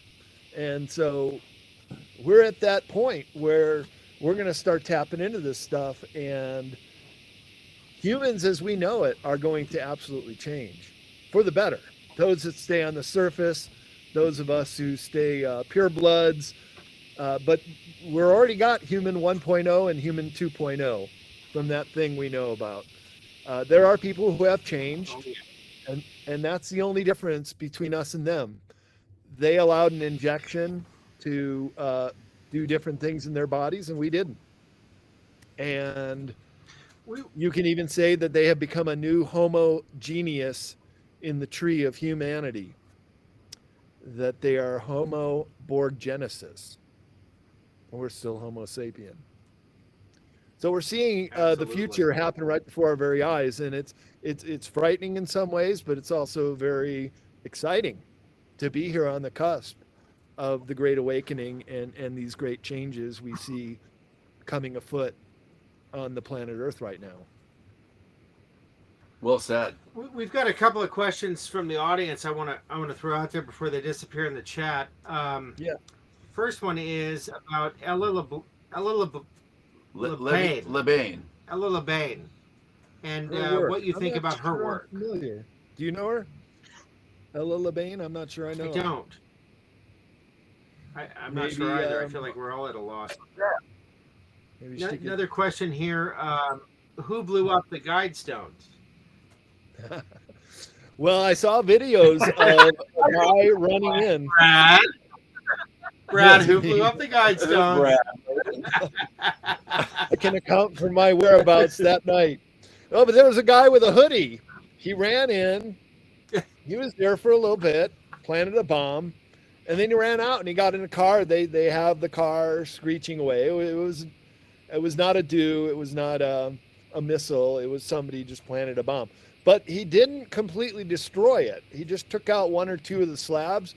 But what's so interesting is in the following days, the county where it's in, Elbert County, Georgia, they came in and just demolished it. They said, we're just done with this. We don't want anybody coming around. We're not going to rebuild it. And the county really took it out. The guy just started the ball with blowing up one of the two of the slabs. Do you think that was just because they were enthusiastically ready to get rid of it, or do you think it was kind of the enthusiasm with which the Sandy Hook school? Because boy, they got rid of that really quick. They got rid of that too. Isn't that interesting? Yeah, get rid of the evidence. Probably a combo of both. They just didn't want to deal with it anymore, or they didn't feel like they wanted the globalists to rebuild it. Because keep in mind, it was built anonymously by R.C. Christian, who came in and somebody under that name took out the license to build it. And I'm just flipping through Beyond Esoteric. I have a little diagram of it. And basically, R.C. Christian is believed to be Ted Turner, who started CNN. Yeah, right it was on Ted Turner. Georgia. He owned the land, right? Well, R.C. Christian owned the land. R.C. Christian commissioned the building. Ted Turner has never admitted it or put his name on it, but they think he was the one with the ways and means. And Ted Turner is quite infamously a eugenicist that believes in depopulation. Very good. Jane Fonda at one time there. Yeah, he did. Look up Georgia Guidestones here. I'm really itching to find out what the call-in feature is like. If somebody wants to call in with a question for Brad. Well, and I know we had one earlier. We didn't get. She's trying, but she might have to be on the Microsoft Edge browser. Like they may have to be on that too. For a call-in? Maybe, I don't know. Hold on one second. Here's the Georgia Guidestones. We're working out the bugs. We've got weird audio bugs. We can't change the mic. Okay, what's going? We didn't realize it. What do you got there, Brad? Oh, this is what the Georgia Guidestones. And it was also a sundial. A lot of people don't know that you could also tell the seasons through the Georgia Guidestones. But the weirdest thing about it, on the very top, this capstone, people flew a drone over it and they saw blood stains that they were performing sacrifice rituals, and maybe a human, maybe an animal, but there were definitely blood stains on the top of the Georgia Guidestones. These things were evil. The very first tenet is maintain humanity under 500 million in perpetual balance with nature. Well, there's 8 billion of us on the planet right now, so yeah, that's about a 90% reduction. They want to depopulate the planet by 90%. Stated in stone. Well, Cliff, Klaus Schwab and his buddy talk about that Yeah. kind of thing all the time, rather nakedly. You know, it's interesting. Oh, Harari, that Harari. creepy little. Yeah. Alex Jones did an interview on Tucker Carlson. Yes. That was amazing. I'm only halfway through. I mean, it was a big moment for Jonesy, and I'm just wondering, did you see that? First of all, No, I've been sent the link, and I'm glad you guys recommend it. You got to see it. Okay. Well, Brad's a busy guy. I mean, we know you're busy. You sure. Can't, yeah. Yeah, but Alex did. Still got to he take predicted 9/11. Yeah. He's predicted so many of these things. I mean, I know he's got an unfortunate delivery, I suppose, in many ways. The guy's very passionate, but he's been right for 20 years, you know, about so many things. I mean, even atrazine, you know, everyone just gave him hell for talking about how they're putting chemicals in the water that are making the frogs gay, but turns out it's true. You quit taking that, right? No, I'm dull enough. Yeah, still not gay though. Good old atrazine. Can I get a side order of atrazine? Thank you. That'd be fantastic. Yeah. Welcome to Friday Night Live. Once the third wave of feminism hit, I was like, no, I'm out. Give me some atrazine. Maybe I'll give that a try. Thanks for letting us cut loose a little bit, folks. Yeah. It's Friday night. The lot. Let your hair down. Yeah. Hey, I like this comment. Yeah, Alex Jones is most famous for Bohemian Grove. Remember he infiltrated Bohemian Grove? He got in there and he filmed a statue, and he even confronted one of the globalists coming out of, I think, a Bilderberg meeting, and he'd go there on a megaphone and, oh, these globalists want to take over the world. And he goes up to the guy, hey, you went to Bohemian Grove, to this globalist. And, well, I don't respect you for sneaking in and filming that. It's like, oh, you are no gentleman, sir. Yeah, you are no gentleman for doing that. What was that guy's name? He was like a politician from Canada, I think. But Alex Jones, I got to hand it to the guy. He really has been on the front lines. He was at J6 on his megaphone. He goes to the Bilderberg meetings and shouting them down. And got to hand the guy some credit. He's got some chutzpah to do what he's done. And there's no testicles out there, man. I'm telling you, that guy, he's really put it out there. I mean, over and over and over again. And you know, his delivery's a little coarse, but like it or not, I mean, we kind of owe a debt of gratitude. Tucker Carlson, same thing. I mean, here's a guy that got fired from every freaking network. Thank God he got fired from Fox, and now he's doing his own thing. And wow, is the truth flowing? Oh, it's flowing. And people trust. I just want to say something to the audience. Oh, real quick, Brad. I just want to say something to the audience. So, unfortunately, in Rumble, compared to YouTube, the chat that we're learning, we're getting a lot of great interaction. So thank you guys. It disappears after the live. So that being said, I know. I don't know if you knew that. What, in Rumble? After this is over, all this goes. Oh no, that part. Yeah, it goes away. So there's comments under the actual video, and you could put. I mean, if you want to repeat them or put something down there so it can kind of live in perpetuity, just so you guys know. I mean, you mean in another chat? Well, it's the chat. So the comments. The comments. The show comments. So there's the live chat, and then there's the show comments. And if you go to the show comments, if there's anything you really want to kind of live there underneath the video, just so you guys know, that's where they'll stay, because the live chat unfortunately disappears. So I mean, that may or may not make a difference. I just want people to know that. So if it's more interactive with people watching and with us right now, then chat. If it's a comment about what you're seeing that you'd like to be preserved, comments. Yeah, and then other people can, if there's certain links they want to add that don't disappear, just so you guys know. So I mean, it's a little complicated, but just so you guys know how that works. So, but in the live chat, if you scroll up, and I think Kevin, if you're listening, he can drop the link again. I'm real anxious to see how this call-in works, because we haven't had a call-in yet. If you've got a question for Brad, you'd like to say hello, or whatnot, we'd love to hear from you. Pop on in, just use that link.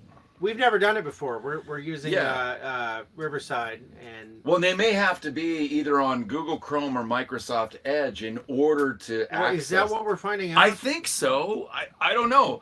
There's thanks, Kevin. Big hero. So Denise Volbrock she's trying to communicate with us somehow with through Kevin, who's in the background or in the back. And I don't know. We're figuring this out. So thank you guys for. I like what she has to say so far. This is great. Well, yeah. Thanks, Denise. Thank you that she loves real men. So I've wondered a long time. No, never. Well, here's the thing.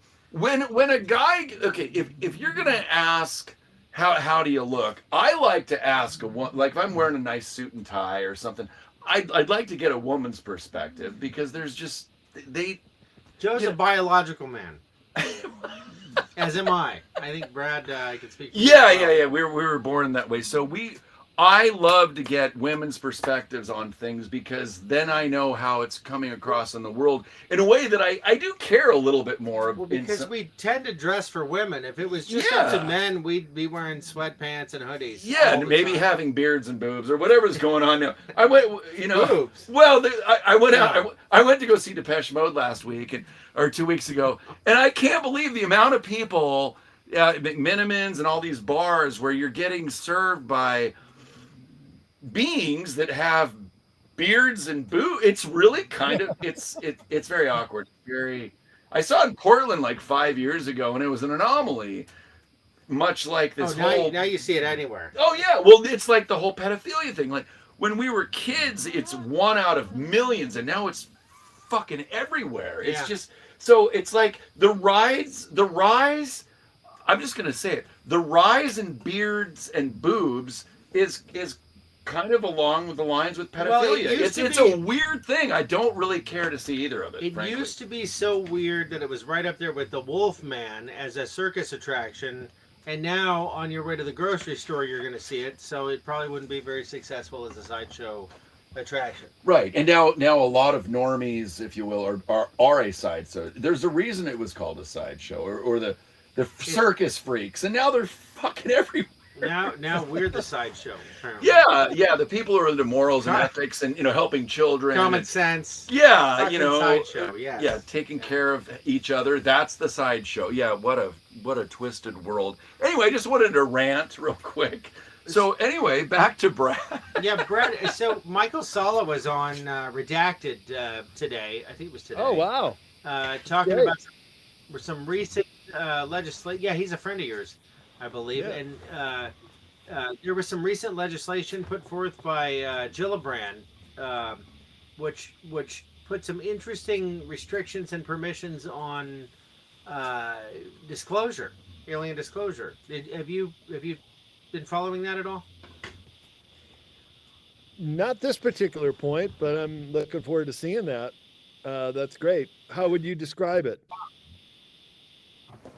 Well, are you familiar with Redacted? I mean, I'm going to give a plug to Redacted because it's Clayton. It's a great show. Wife. Yeah. Well, it's a husband-wife team that they both had careers in broadcast media. They've worked for Fox and MSN. He worked with Tucker, right? He worked with Tucker. They're actually good friends. It's fun when Tucker comes on the show. And I mean, they have a couple million subscribers. It's a wildly successful YouTube show. Again, it's called Redacted. Yeah, and it's great to share it with normies because their background and their family kind of orientation and everything really gives them a lot of legitimacy with folks.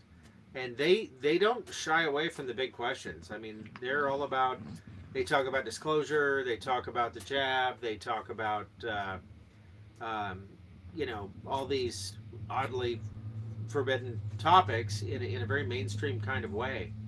So if you're looking to share this kind of information with family members that maybe won't watch this show like ours, they'll probably watch Redacted. Yep. But what did Michael Sala? Michael Sala's been on the show. Yeah. What did he bring up on Redacted?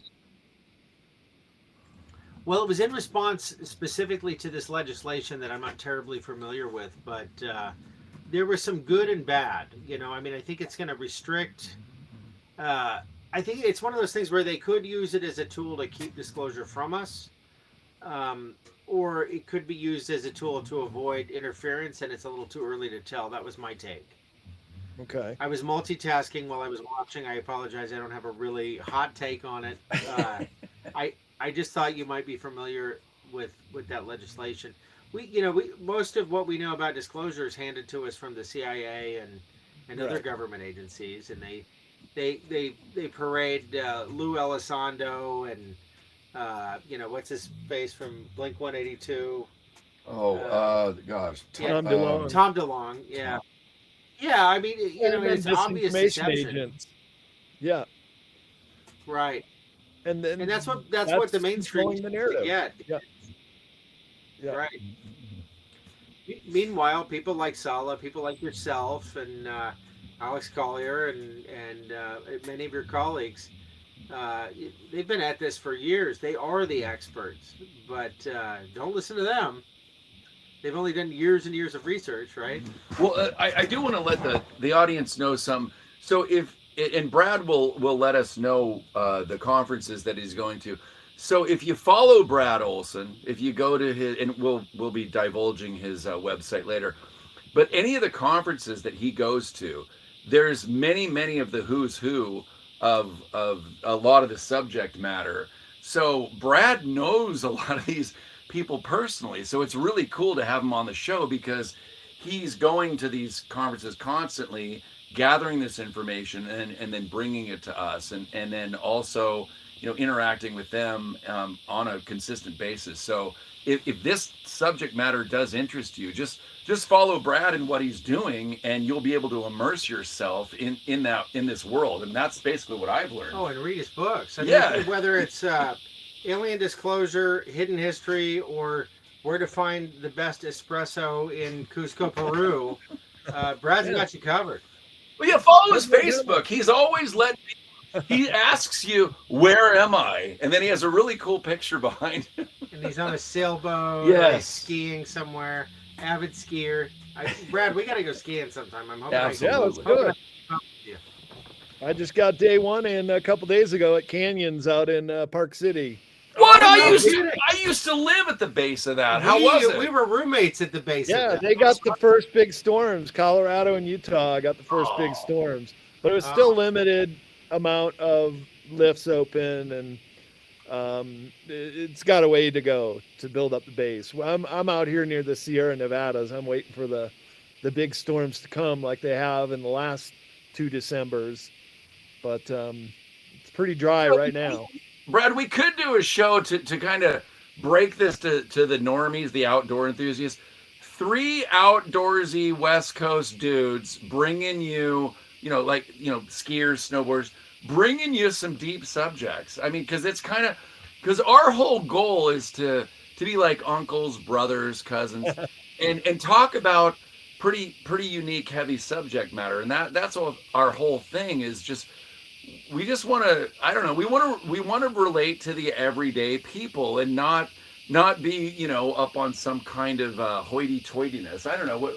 Well, no, we've already picked out the boat, Brad. I picked out the boat where we're going to head to Antarctica and do some helicopter skiing along the way. Nice. And do some shows from there, I think. Now, No, I just had it. Gotcha. We had a little feedback. We have this creeping feedback. It's hear because it all the time. it's in the computer and not our usual one. But you can't change it. But we learned. I don't know if everybody can hear that or not, but we're working out the bugs. And we're working out the bugs. Thank you for your patience. That's why we got Brad here, because Brad's cool. So there's I no can way. hang with you guys, bugs and all. Yeah, I'm really hoping for a call in just to see how it works, but we haven't figured that out yet. It sounds like. I don't know, guys. Either SJ or Kevin. Let's see what we've got. Yeah. No, someone did say, is that the dog snoring? No, it could have been, but it could not have been. No, because we had this problem in the pre-interview with Kevin's mic. and it was coming from his end. So Yeah, we're still not sure, but I keep mute. So if you see me leaning forward, I'm just muting it for a second to stop that, that continuous, it kind of builds on itself. So Denise is trying now, and Denise is watching the show. She's on her Rumble. She's joining the chat, hopefully via a call. So we're figuring it out. My dog does snore really loudly. I think she's going from canine to she's becoming kind of a pig. She snorts a lot and makes all kind. Yeah, she hobbles around. The poor thing. She's been my best friend for 15 years, and yeah, she's just. It's a little challenge. I mean, I've known Lily since when Scott got her. So. Yeah. Oh yeah. It's I lived with Lily when we were roommates in Park City. In Park City, at the base of canyons. Yeah. Wow. So you don't have a lot of skiing in Nevada, I guess, do you? Well, yeah, we do. And Heavenly is in Nevada, half Nevada, half California. Mount Rose is fully in Nevada, and so is Incline. But I get the Tahoe local pass, so I got Heavenly, Kirkwood, and North Star. Pretty much unlimited. There's a few blackout days on holidays, but I don't like to be up there with the crowds anyways. But I got the 5 extra days at any one of the Vail resorts. So that was one of the days I used to go up canyons. Just Monday, a couple days ago. The Epic Pass? Yep. Yeah. Joe was always getting the Epic Pass. I haven't done that yet. I got to get new boots, and I gotta start doing some wall sits, get my quads ready for that. Yeah, there you go. Yeah, but I've been doing a lot of really, really specialized physical therapy at a place called Healthy Beings, and for those in Washington State, it's very applicable. Yeah, it's in the Bellevue area. They have equipment that works. You can isolate your postural muscles, and I mean, it's taking care of problems that I've dealt with for a decade. So I'm ready to ski this year, and let's do it, Brad. All right. All right. Come on down to Tahoe. Show you guys the ranch. Yeah. Pretty cool. Come on down. So, Brad, is there any current events? Because it looks like we'd like to do these for a couple hours, and we still have about, I would say, at least 15 minutes to a half hour left. Is there any current events that you'd love to talk about or focus on right now that we might have missed out on? Is there anything you want to go over? Well, there's a lot of saber rattling in the world right now. There's a lot of war drums beating, but I don't think it's going to go down. It's not. That is World War III is always been how this globalist clique wants to get out of all. When you have nothing left, go to war. But we're not going to war this time. It's not going to happen. Now that the U.S. has been depegged from the petrodollar and our dominance in the world and the financial world is winding down, and what that means, I think we're going to see anything imported is going to become really expensive. All the stuff we took for granted, cheap stuff at Walmart, is going to probably quadruple or more in price. So maybe a good time to get what you need now or anticipate you might need, because we're probably going to have a hyperinflationary period over the next year or two. But paradoxically, this is what economists are saying, that we'll go through hyperinflation, but it'll cap at a certain point, and then we'll actually go into a deflationary period where then our currency will find parity with other foreign currencies. So there is going to be a currency revaluation. Heard about this for quite some time, but it's already happening in different currencies. It happened, for example, with Kuwait. So before Kuwait was invaded, their currency was very high. But then during the war, it went down, but then it revalued. So it can happen, it will happen, and it's going to happen with a lot of the countries that America has kept under their thumb in many ways. So if you went against the U.S. or you went to war with us, like in the Vietnam War, I've been to Vietnam. I was one of the first Americans to go backpacking through there in '93. You convert just a $50 US note, and they gave you a stack of dong like that big. You're like, what do I do with this? The biggest denomination was worth 50 cents. That was like their $100 note back then. So certain currencies have been ruthlessly suppressed.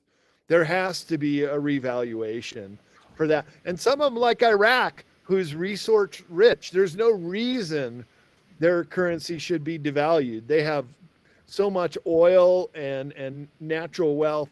So that might be the first country that'll be reevaluated. And so it might be a good time to get a hold of some dinar is their currency. Another one they say is going to go is Zimbabwe. I don't have those notes, but those again, you need a stack of them just to go shopping, just like in the Weimar Republic. A wheelbarrow. In Germany. Yeah, you take a wheelbarrow to go to the supermarket because the currencies get so deflated. But here's the thing, guys, and I think your listeners know this too. The hedge is always gold and silver. Owning gold and silver is absolutely inflation proof, and it's a very good investment because as soon as another country goes on a gold standard, even if it were, say, Zimbabwe, every currency trader in the world would want to get their hands on that currency because it can be traded in for gold. Currently, no fiat currency, you can do that. Nixon took us off the gold standard in 71. So to have the ability to transfer that to gold or silver would absolutely upset the apple cart of this central banking system. And it absolutely needs to crash. I mean, it's so corrupt that a whole cabal of private bankers would have taken over our money supply system. And that was what Nathan Rothschild said 250 years ago. I don't care who makes the laws in the country. Just give me control of the money system and I'll control that country. And this is what they've been doing for hundreds of years. So that's all coming crashing down. And so people need to be prepared for these coming changes, for this hyperinflationary time, but also have the opportunity still now to be able to buy gold and silver, if you can find it, say in a pawn shop, to have that physical metal is a very good investment. And in case we become like a Weimar Republic and you got to take a big stack of dollar bills to go grocery shopping, the gold and silver will still hold its wealth. And there are already 20 some states that have passed laws to allow gold and silver to be legal tender. And that is the real definition of money. What we have is currency. And I got to know Jordan Maxwell quite well before he passed. And he was a bit of a mentor for me, especially in these esoteric subjects. He was often spoke about how we don't even know what the money is that we have in our pocket. And boy, it's so full of occult references too. I'm giving a talk next week in Menlo Park, California, the Bay Area. And I'm doing my talk called Hidden Esoteric in Plain Sight. And just the $1 bill alone with the pyramid, the seeing eye, and there's a tiny little owl on the front like Bohemian Grove. Nobody even knows about it. But we've been using this currency for so long and just been tricked into thinking that this is what money is. And of course, now we know with cryptocurrencies, there's a whole new concept of what money is too. Wait, So Brad, it's a very exciting time to be alive and see all this happen. you knew Jordan Maxwell personally? Oh yeah, very well. Oh man. Very humble guy. I really liked him a lot. Let me show you a picture. I even put a picture of him and me and Johnny Maxwell. I was on a Jordan Maxwell tear for one summer when I was painting a house, and I remember being about 30 feet up on a ladder. How long ago was it? a couple years ago. 4 or 5 years. Okay. Years ago, He's known about Jordan Maxwell before. I mean, he introduced me to drugs. Oh yeah, just language. Scott's a big part of my awakenings. For any of you guys, that it's nice to have a actual physical friend that tells you about this shit, because I would have never believed this stuff. I'm physical, but soon I will be ultra sapient. Ooh. So what? What were you holding up there, Brad? Oh, this is a picture of Jordan Maxwell and Johnny Enoch and I at a conference a few years back. Awesome. Man, you got into this early. I love it. Oh, I've been in this for decades. Yes. But I love it. It's really, you could not endeavor to involve yourself in a more interesting and a more pertinent subject that can actually change your life and keep you safe than understanding these esoteric subjects, everything that's been withheld from us. It's the zeitgeist of the age. It's humans finally waking up to who and what they are and where they've come from, because all this has been kept from us for so long. Right. Well, that's why, like, when we went to the Shasta conference, and this is why I'm telling people about the events that you do, Brad, because when people meet you, I can't really say or people like you, because there is only one, like, California dude, 6 foot, probably 5 or 6. He's a Yeti. Yeah. And nobody knows this about Brad. Like, he's like 6'9". He's not. He towers over you. It's phenomenal, and he's got the best hair you've ever seen. The best hair. It makes people that have it. Bounces when he walks. Yes, it has its own kind of. I don't know. He's like 90 years old, and he looks like he's 30. It's amazing. But my point is, if you go to events where Brad is, and you meet Brad, and like Brad's kind of the icebreaker. Let's bring it back to Antarctica. If Brad's cool, he breaks the ice, and then this is how it's worked for me. And then you're like, wait a second, this guy's pretty cool. This is some weird shit. This is cool. And then Brad kind of introduces you to all of these other folks and all these topics, and you're like, this guy's so cool that this stuff isn't that weird and actually makes more sense than all the bullshit that I've learned my entire life. And this is the ripple effect. Brad's a huge part of my awakening. Scott's a big part. Brad's a big part. Going to Shasta, going to these events, find one in your area. But hold on, I'm gonna mute this real quick again because of this sound. Okay, I'm back. Yeah, it's a weird thing. We got to keep muting to get the spiders off the line. Right, but my point is there was a couple things in here that. Somebody asked if the people from the Hollow Earth, or maybe the Ultra Sapiens, where do they buy their clothes? Yeah, that was it. That's what I was going to naked, and I just want to respond to that. Based on the comments of the fellow that we met at Shasta that we were talking about earlier, they dress fabulously. I mean, do the inner Earth ETs? Do the inner Earth ET? This is from Hat Trick. Wherever they're shopping, I wish I knew. I'd love to. Do they wear clothes, and where do they shop? They do wear clothes, and they're skin-tight jumpsuits. There's a question for you, Brad. With the SpaceX launch, the flat earthers went apeshit because it appeared to hit something, the firmament, and it caused this big thing. Some of them say it made it through the firmament or through the dome, and then it self-healed. Other people just say it exploded, and that was that. But it was rather strange looking. What did you make of that footage? Well, occasionally rockets blow up, like Challenger, and it looked like a regular explosion, though, did it? Yeah, I don't make much out of that, really much at all.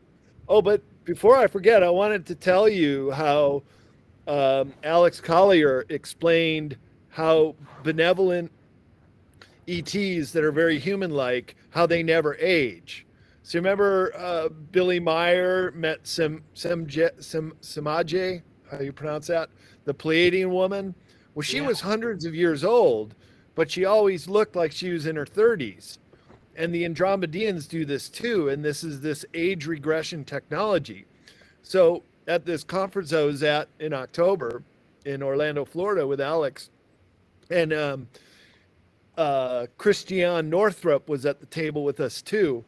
And I said, Alex, I want to ask you, how did the Andromedians explain to you that they have this ability to always look old? Are they able to DNA and bring it forward to him through time travel? And he said, well, sort of like that. And I said, well, then how did they do it? And he said, well, they will, and here we are, show you guys. Christiana Northrup and Alex Collier having dinner one night. Who are the legends he's having dinner with now? And he said, what they'll do is they'll go back in time. So the person will remember this. It'll be a memory they had when they were 20 years old, or usually women like to be in their early 20s. Men prefer to be in their late 20s, maybe early 30s. When you're at your most vibrant, when you're at your, your physical ability. What's wow. Wait a second. Well, that was like the balloons last time. How did it happen? This happened at 2 hours exactly. No, because someone. Oh, we hit the 2 hour mark. It's a thing. Did you see that, Brad?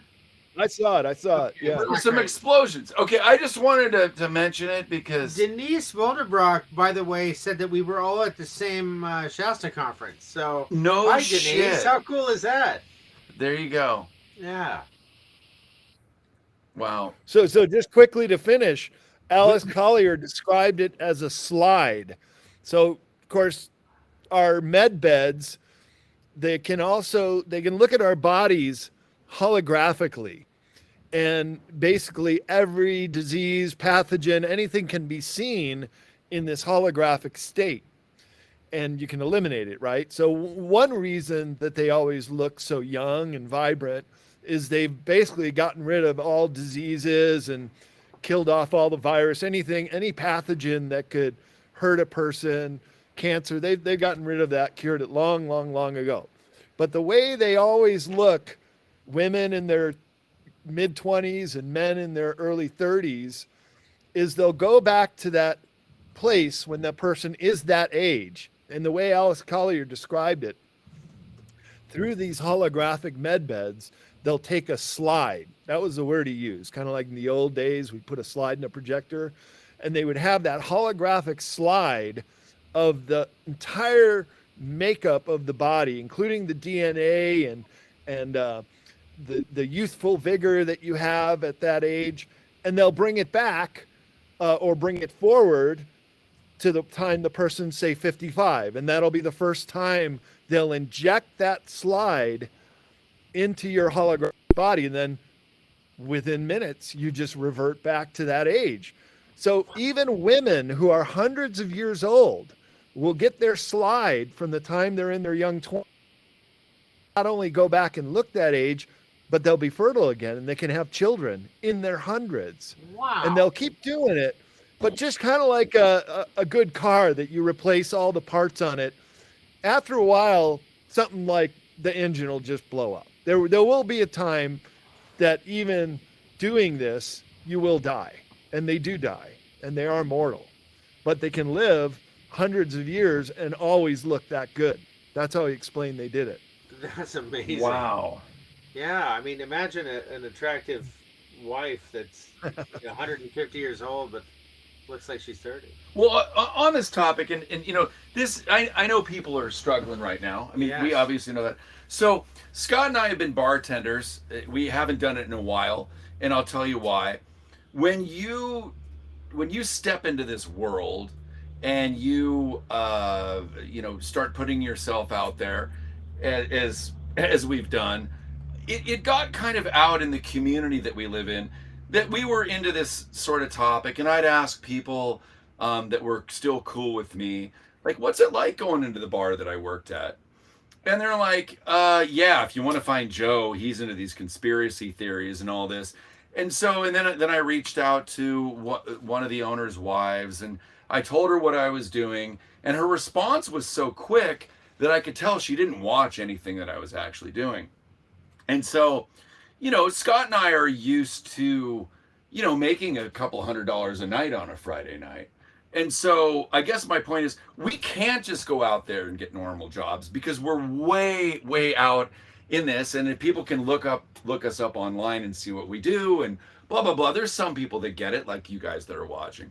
So if you do want to donate to the show, there is the rant. it really helps us. We would love this to get to the point where we can at least make what we made while we're bartending. Oh, wouldn't that be And that would really be helpful, because this doesn't pay as well as people that are pouring drinks, and we're out here. Oh, no, it doesn't pay as well as people that are picking up the glasses. But right. But I just wanted to say that. On that note, I gotta say, nobody really was surprised with me at all. Like I didn't get that. Like, oh yeah, Scott's suddenly into weird shit. I've always been into weird shit, and everybody always knew it. So I didn't get that. I did. Yeah, you did. I was into like Bernie Sanders. That's an interesting, thing. To talk about. It is. I was belittled. I was, talked shit about.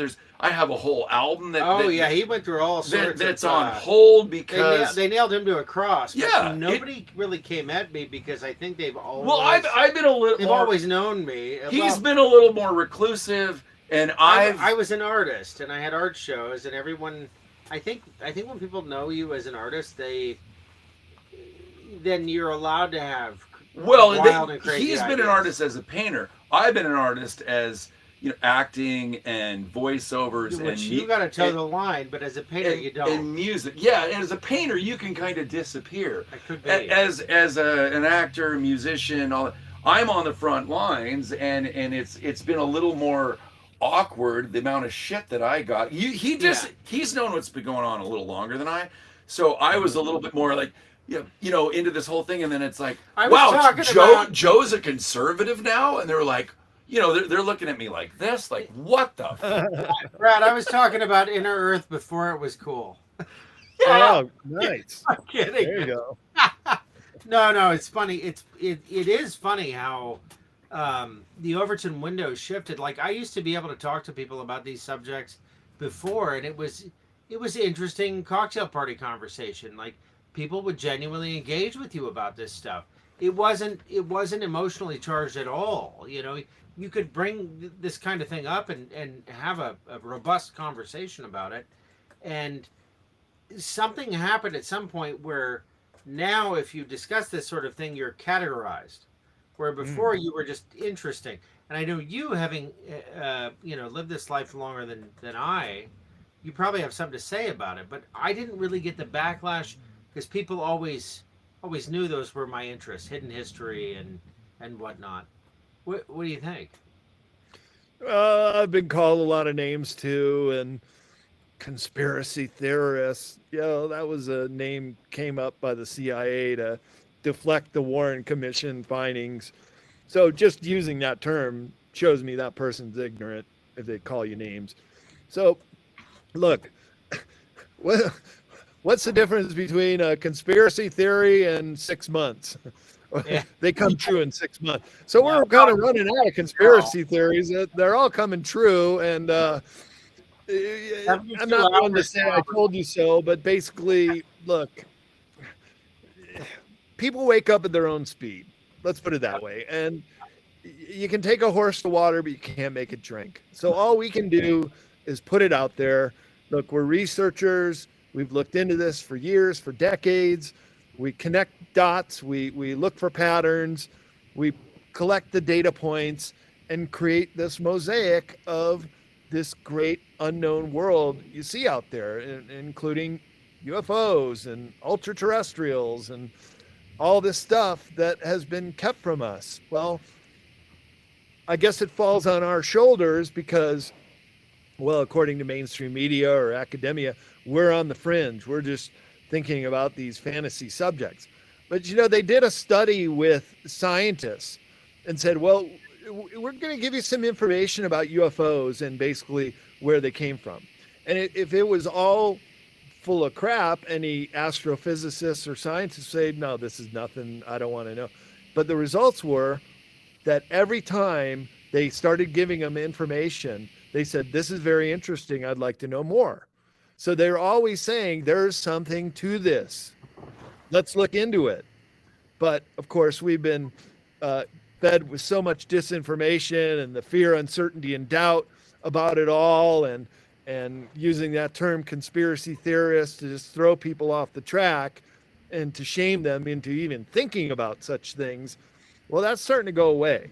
And we are now coming to the point where you can quite honestly say that, yeah, we have made contact. We've been in touch with these species for quite a long time. And that whole false narrative is starting to fall away. And that's why I think this is such a great period to be alive, to watch it happen, and to play our role as an author and publisher, and for you guys to do your show.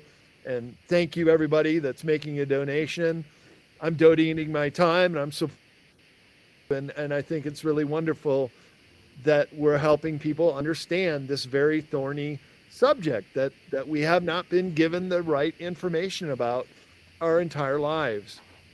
And now that it's starting to go a little bit mainstream, I mean, even Tucker will talk about UFO stuff once in a while, but you got this guy, David Grush, who is giving congressional testimony now. So it's being heard in Congress. So it's going above ground. Look, in the month of May, Lester Holt was on NBC Nightly News saying the Pentagon came out with a report that there's a mothership in our solar system. Well, how isn't this not the biggest news story in the history of humanity? But it was a one and done on national television. And why did we stop talking about that? That is very important. So it's going mainstream. It's starting to pick up. But I think we might be getting set up for a Project Bluebeam fake alien invasion. The reason why Lester Holt would talk about it one time and never again. They're just putting it in our minds so that maybe we will have this some kind of false alien attack. They would never attack us like that. But you know what, you guys, I'm kind of running out of my battery life here. I might lose you fairly soon, but I should probably say my goodbyes here in a moment. We can call it a night for sure, Brad, and I can't thank you enough for joining us. You're one of our favorite guests and favorite personalities. I just to touch on something briefly that we just hit on. It used to be this conversation made us interesting and eccentric, but now it makes you demonized, and I just wonder what the mechanism. There was that shift. Oh yeah, I used to bring this kind of thing up all the time at cocktail parties, and I was celebrated for it, and then all of a sudden I was demonized for it, and I don't know when that happened or why, but it I'm not getting that too much. I think people are more curious, like those scientists who got a little dabble of backward engineered technologies. Okay, well, that's interesting. Please tell me more. I'm finding people are really starting to glom onto this more than they did, say, 10 years ago. And I could tell you this too, Scott, that these conferences are getting well attended now. They're very rarely not sold out. So people are coming out of the woodwork to hear presenters give their talks live at these shows now. Yeah, more recently, these things have become a lot more accepted. I think people are really starting to question things finally, but there was that period in the middle where it was just pick a side, and there's this whole idea of consensus consciousness where you've got that, we've talked about this before, that whole Maslow's hierarchy, the need to belong to something became so important. Like it doesn't matter if I'm right, what matters is that I'm accepted. And they would squash anyone that stepped outside of the bounds, and it was a pretty freaky place to be. I think you're right. I think that is changing. I think that the Tucker Carlson Alex Jones interview we talked about is probably a really good indication of that. I'm gonna be glued to the comments section on that one, and I think that's gonna lead to Alex Jones getting back on Twitter. I'm not like the biggest Alex Jones fanboy, but he's got a hell of an infrastructure, and he's been right for 20 years, and it'll be really interesting to see how that comes across and how that's shared on Twitter. But hey, Brad, thank you so much for being a part of tonight's live. I was hoping for some call-ins, but we haven't mastered the technology, and hopefully when you come back, and visit us again, we'll have it figured out. And I look forward to going skiing with you, Brad. Yeah, let's do it. We'll get on again and we'll go skiing. And the solar flares affecting our DNA in general. Yeah, well, so much has been said about these solar flares. They're going to knock out the grid, and they could be good, they could be bad. I would agree with Denise that perhaps they are going to upgrade our DNA, just in the same way that we have entered a position in our solar system where the light from the center of the galaxy is now on direct target. So the center of our Milky Way galaxy is now shooting up towards our solar system as it has never before done, or not for a very long time. So this is one of the Yuga cycles, one of these long 26,000 year cycles when we come out of the dark ages and we move towards a golden age. So that's where we're at. And my battery's saying I'm going to have to call it. Just want to let your listeners know, if you want to see about my upcoming conferences and come out to one of those shows, go to bradolsen.com. And there's a link on the top of the page about my upcoming conferences. And then, of course, you want to check out any of my books or some of the authors. cccpublishing.com is the website there. And any of my books that are ordered off the website, they go through my office here, and I can sign copies for people if they get one of my books. So, yeah, it's really great talking to you guys again. We're hoping to have Laura on, and we're hoping to have Leo on as well again. They've been great guests in the past, and that's Laura Eisenhower and Leo Zagami, for those of you that's that right. No, but authors at CCC Publishing. Yes. Well, thank you, Brad. We'll let you go, and we're going to hang out a little bit more for our viewers. And we want to once again thank Patty Noble for an additional contribution to the show. But with this, we'll let Brad go, and we're going to chill, and we'll get some comments here in the live chat and go from there. So, Brad Olsen, thank you so much. Everybody, check him out.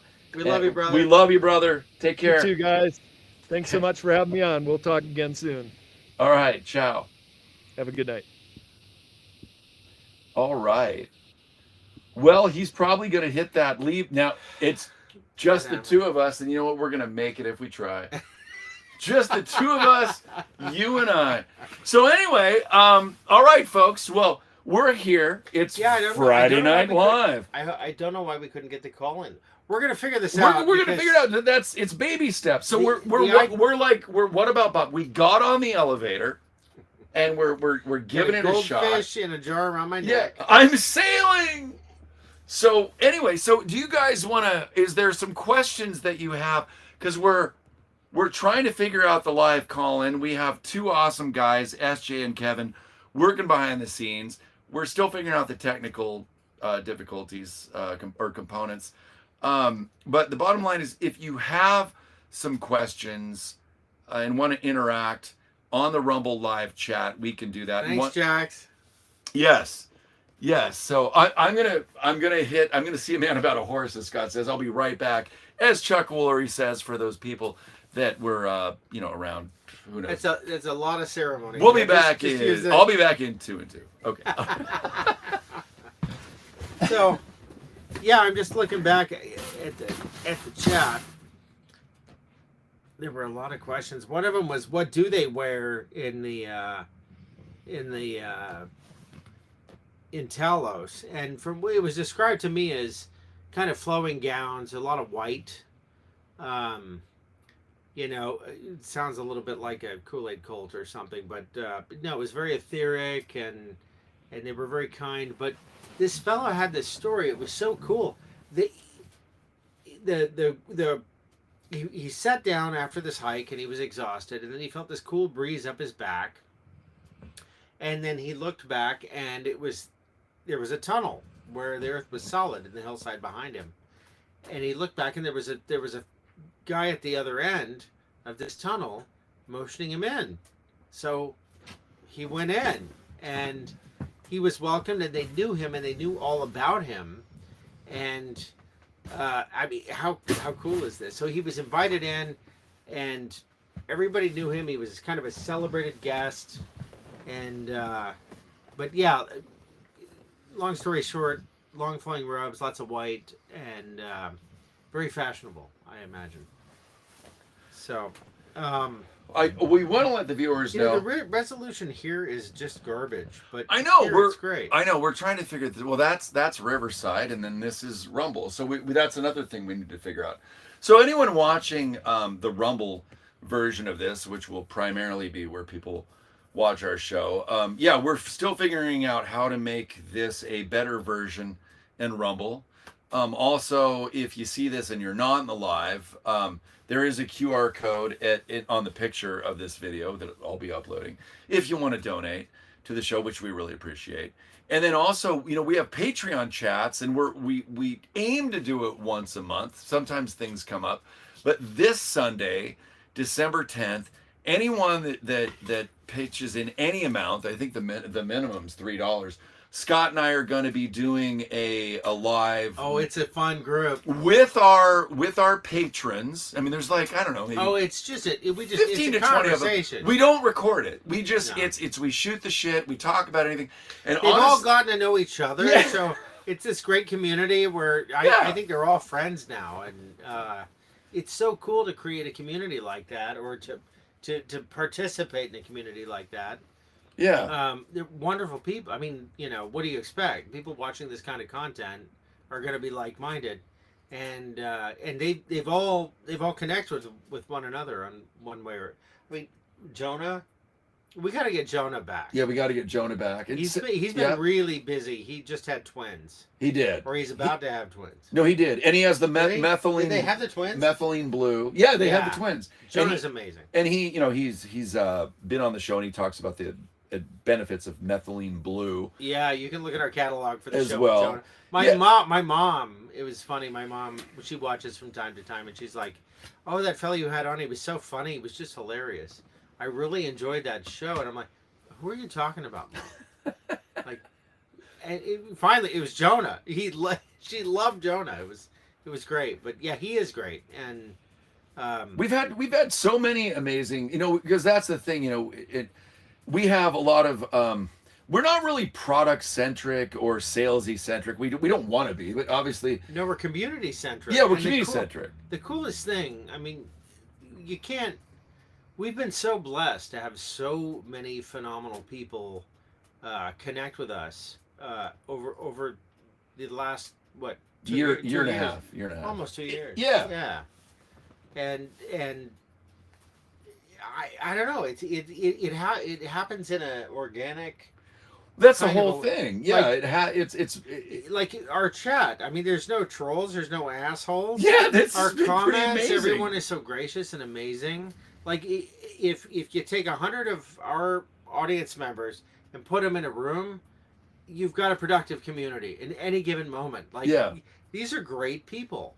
Yeah. How cool is that? No, well, it's been amazing, and then that's the thing. Like we've had a lot of, you know, many of our guests, they you know, like Lance Schuford, like I mean, there's a good handful that have products, Heather Holmes, and then we show we have those products listed below in our description, which is hard to get to because it's below Heather's- an ad underneath. Where the show more. Yeah, is. the underwear ad. You got to go, but it's kind of tricky if you don't know the terrain. Yeah, if you don't know how to navigate Rumble, it's Heather's products are amazing, and Heather's actually formulated a product that I'm going to be releasing. Because I'm a coffee a fanatic aficionado. A little bit. I kind of feels my. He's life. a little Lord Fauntleroy of coffees. Well, so. You know, I love my coffee, and I've learned that the worst thing about coffee is the mycotoxins, the molds that live in the coffee. And I thought, well, that's okay because I buy organic coffee. But it doesn't matter with organic coffee. These molds, they land on your coffee wherever it is. It doesn't matter if it's organic or not.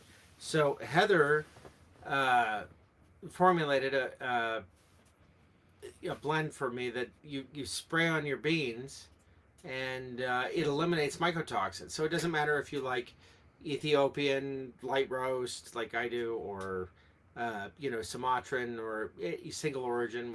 You can't find these coffees from around the world in a mycotoxin-free way. It's usually just Arabica, or whatever it might be, and they're very harmful.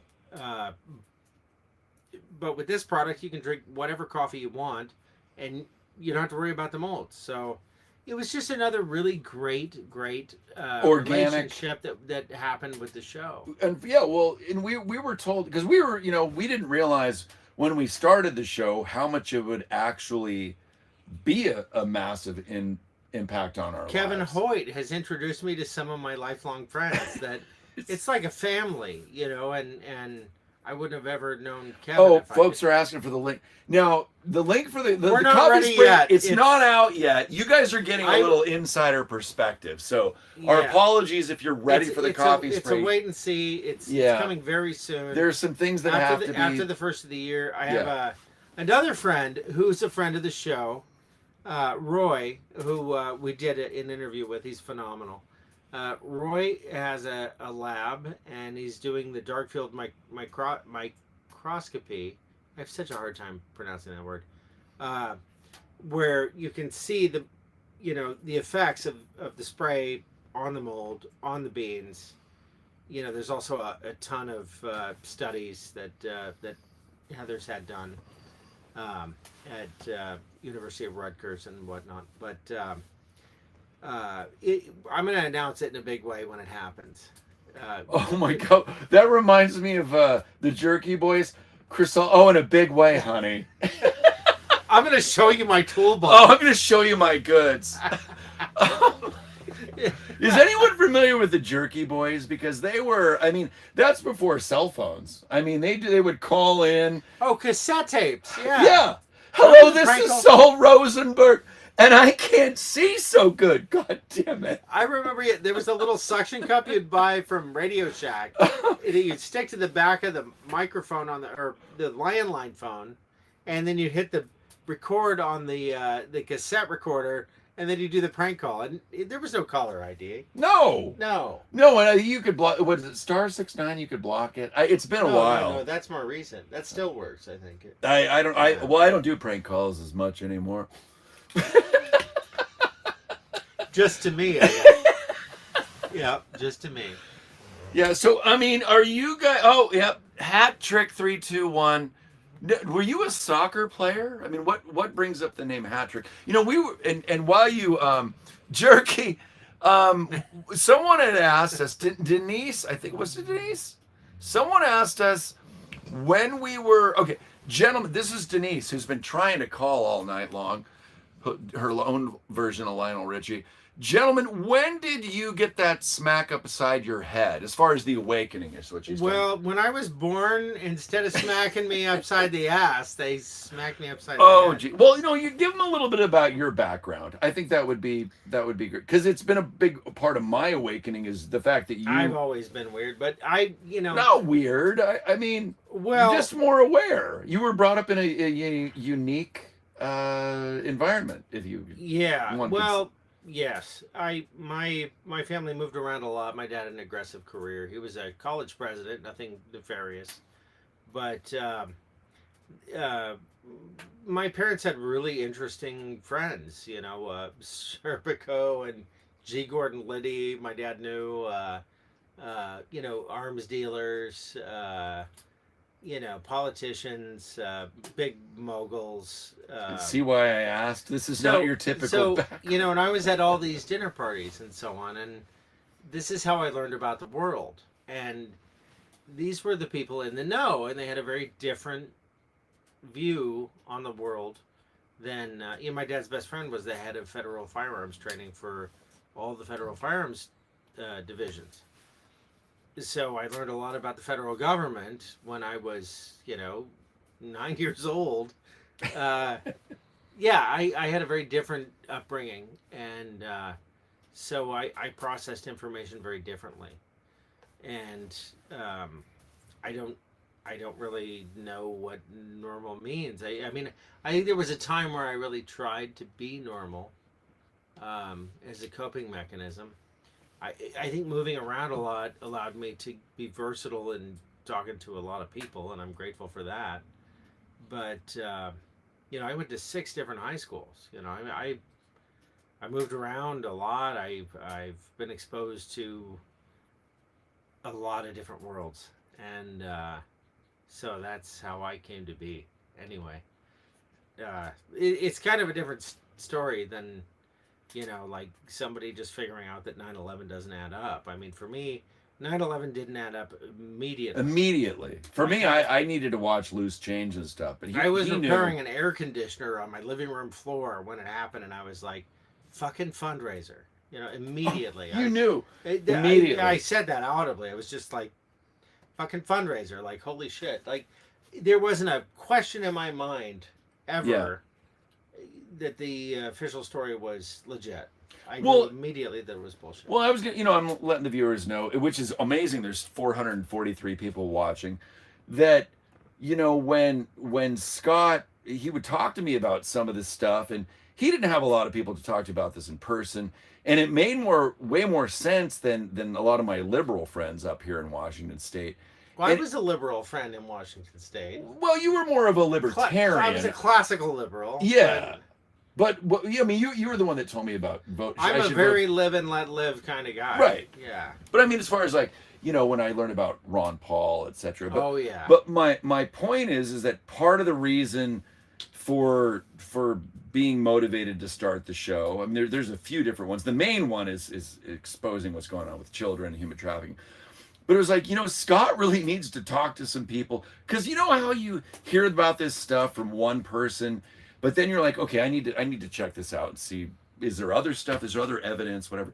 So part of this, the cool thing about the show is now Scott's plugged into people like Brad Olsen, SG Anon, Derek Johnson, Carrie Cassidy, you name it. And now it's almost like, I'm going to go out on a limb a little bit.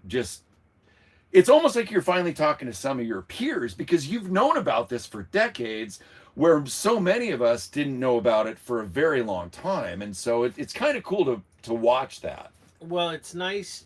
I wouldn't say peers. I mean, well, it's not hierarchical. It's just people that have been paying attention. It's nice to be able to have these conversations. They've known about some of the stuff as long as you have. For a long time, it was very difficult to isolating. Well, yeah, like social interactions are a little tense when you have to play along. I mean, they get boring. That gets boring.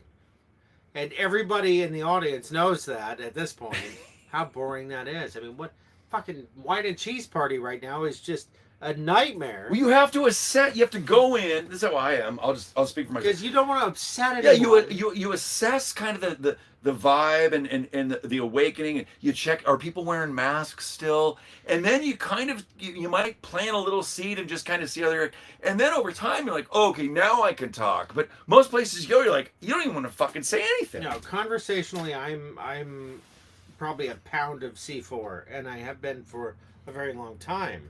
But like I was talking with Brad before, and I haven't really thought about this. Like in the art days when I was doing art shows and so on, I would say some of these outrageous things. They weren't outrageous to me, but they were outrageous to everybody. And they thought it was clever. They thought it was interesting. They thought, he's an intellectual. How interesting. He's an artist. It passed. I mean, it socially, it was permissible. It was fine. It made me interesting. And so we made our film. Joe and I made a feature film called A Perfect Life.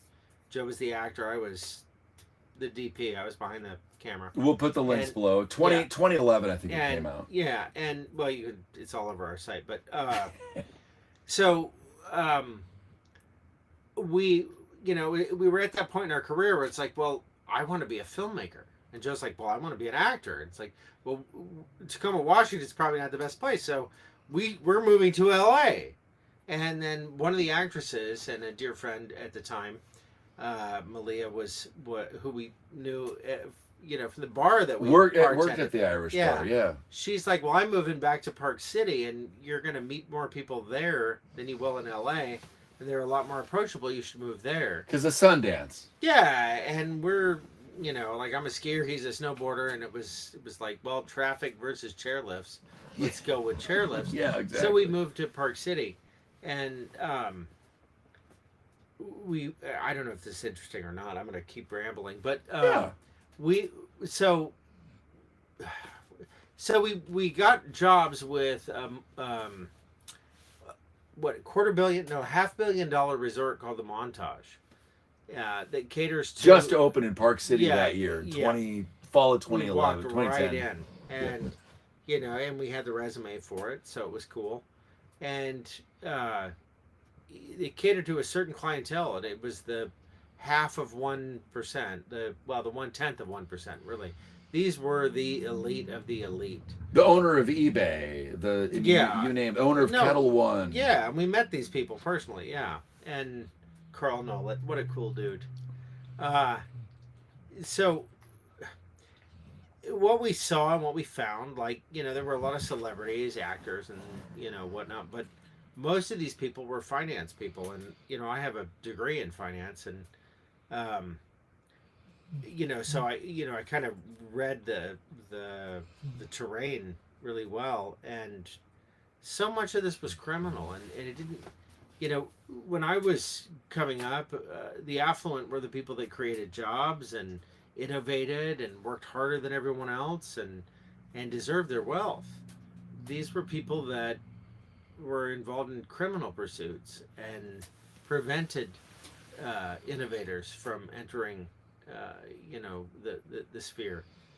And it saddened me so deeply that that's when I really went into my dark night of the soul.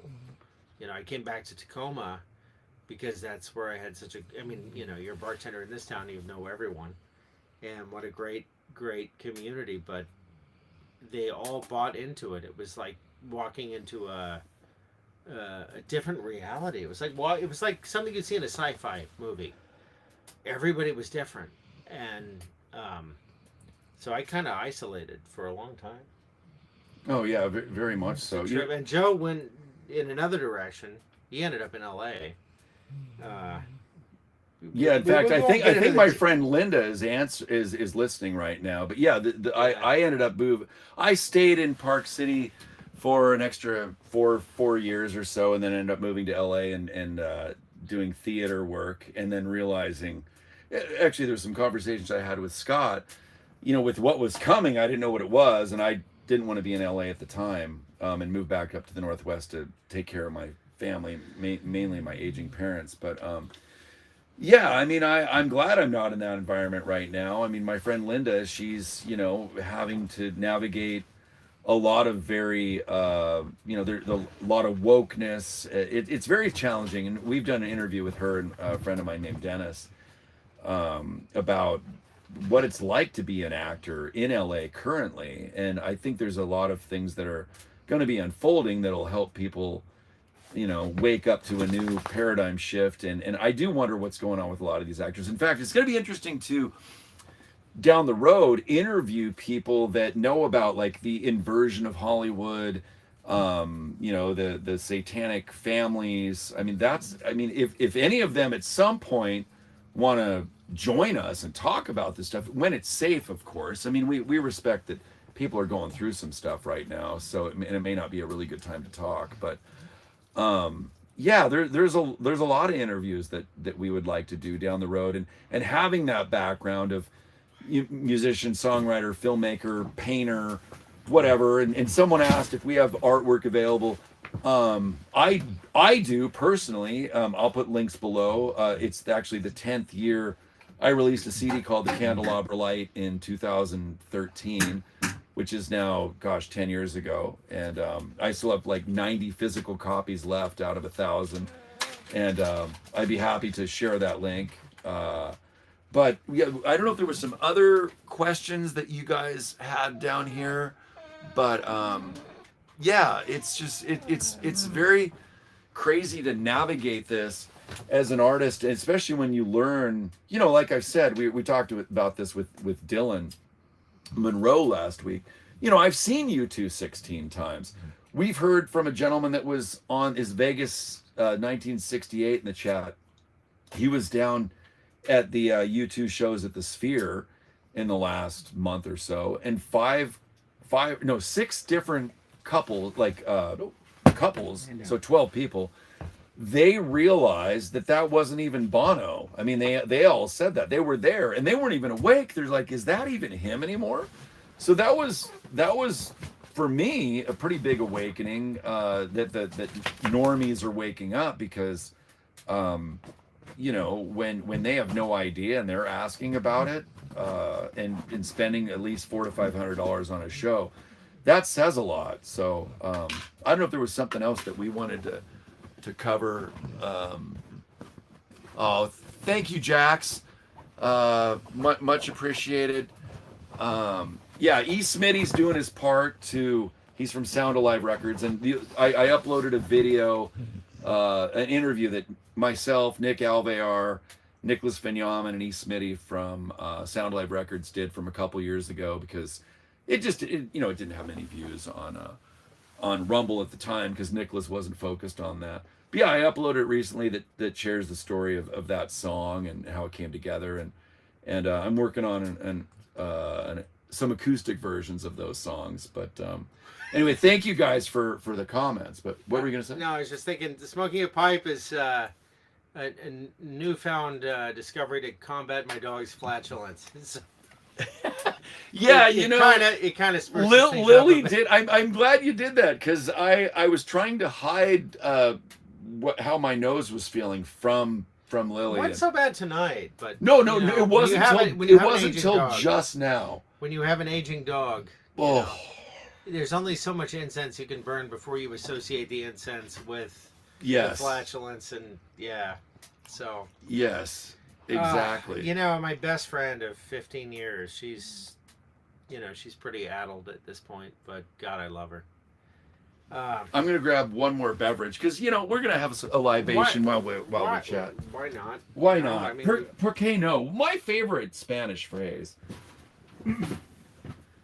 So maybe the viewers can ask you a couple questions of what they want to know. Well, happy to answer. I was really interested to talk to Brad about this whole Anunnaki thing and Jeremiah Sitchin, because for so many years I was trying to make sense of the idea that, here's a guy that knows how to translate ancient Sumerian text, and I don't know how to do that. You have to take this guy's word for it to some degree. Turns out the guy really didn't do much translating. And again, that the issue of the human soul was always a big problem for me in that story. The rest of it resonated pretty clearly, but that there was that issue of the soul, which is kind of hotly debated, and it seems like there's been an awful lot of effort to get people to not pay attention to their soul, or what that means, the power of the soul. And now we're having a lot of conversations about, are we in a simulation? And it kind of depends on how you define simulation, but you could almost certainly answer that question yes, definitively, just by our sensory difficulties. There's so much going on that we are not aware of. Most of what comprises us is space. You look at the space between an atom, within a molecule. Our building blocks, we're mostly space. How do you reconcile that? It's a really fascinating thing to ponder, and I'm really happy that that's kind of all the buzz now. I'm happy that I've been watching a lot of podcasts like Modern Wisdom. Brilliant material. Certainly not within this genre at all, but our physiology, the work of the neuroscientist and Professor Andrew Huberman, and what he has to say about just our daily practices and how our brains work, how we process information. This stuff's really vital, and it's really interesting to me. And in the truth community, we get bogged down in a lot of, what's Trump doing, what's Biden doing, geopolitical mayhem, and what are the aliens doing? There's so much more to it than all that. And those are all vital topics. Right, absolutely. But you'll burn yourself right out after a while because there's not a lot of new information. I mean, there is. I mean, there's a lot of legislation about how we're dealing with disclosure and so on. I mean, one could devote themselves to those topics, but for me, I need a little variety. And I'm telling you, when you start to endeavor into understanding how your body works, how your physiology works, how much of it is energetic, and what impacts it. It's fascinating. We're spending a lot of time at a place called Healthy Beings. You've probably heard us mention it if you follow the show. It's in Washington State. I mean, it's a rather innovative approach to healthcare, right?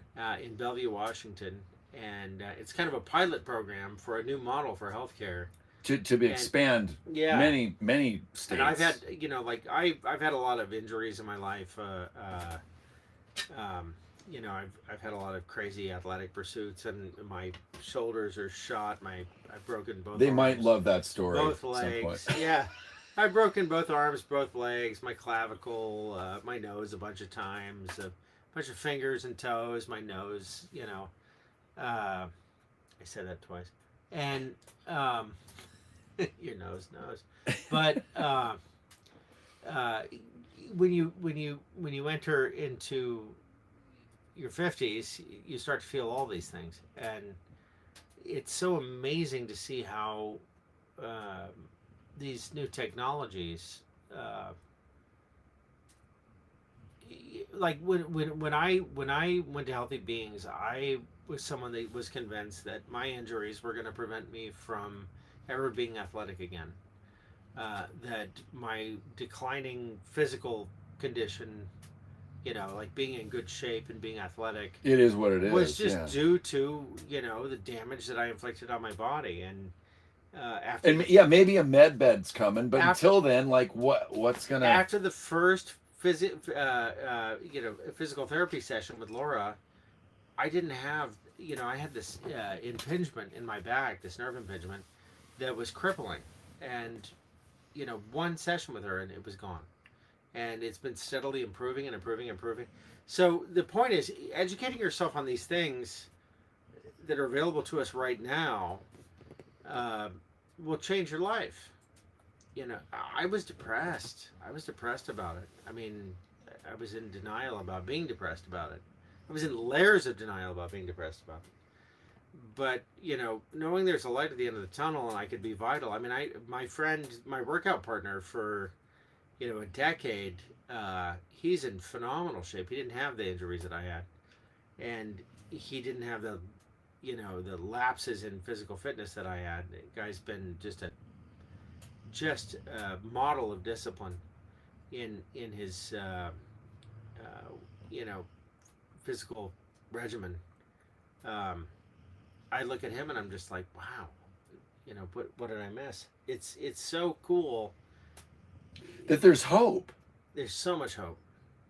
I think that's a big part of it. Yeah. So anytime you think that, and this is true in your physical, in your physical self, your mental health, any of these things, there's so much hope. If you're hopeless, it's just because you haven't found a solution.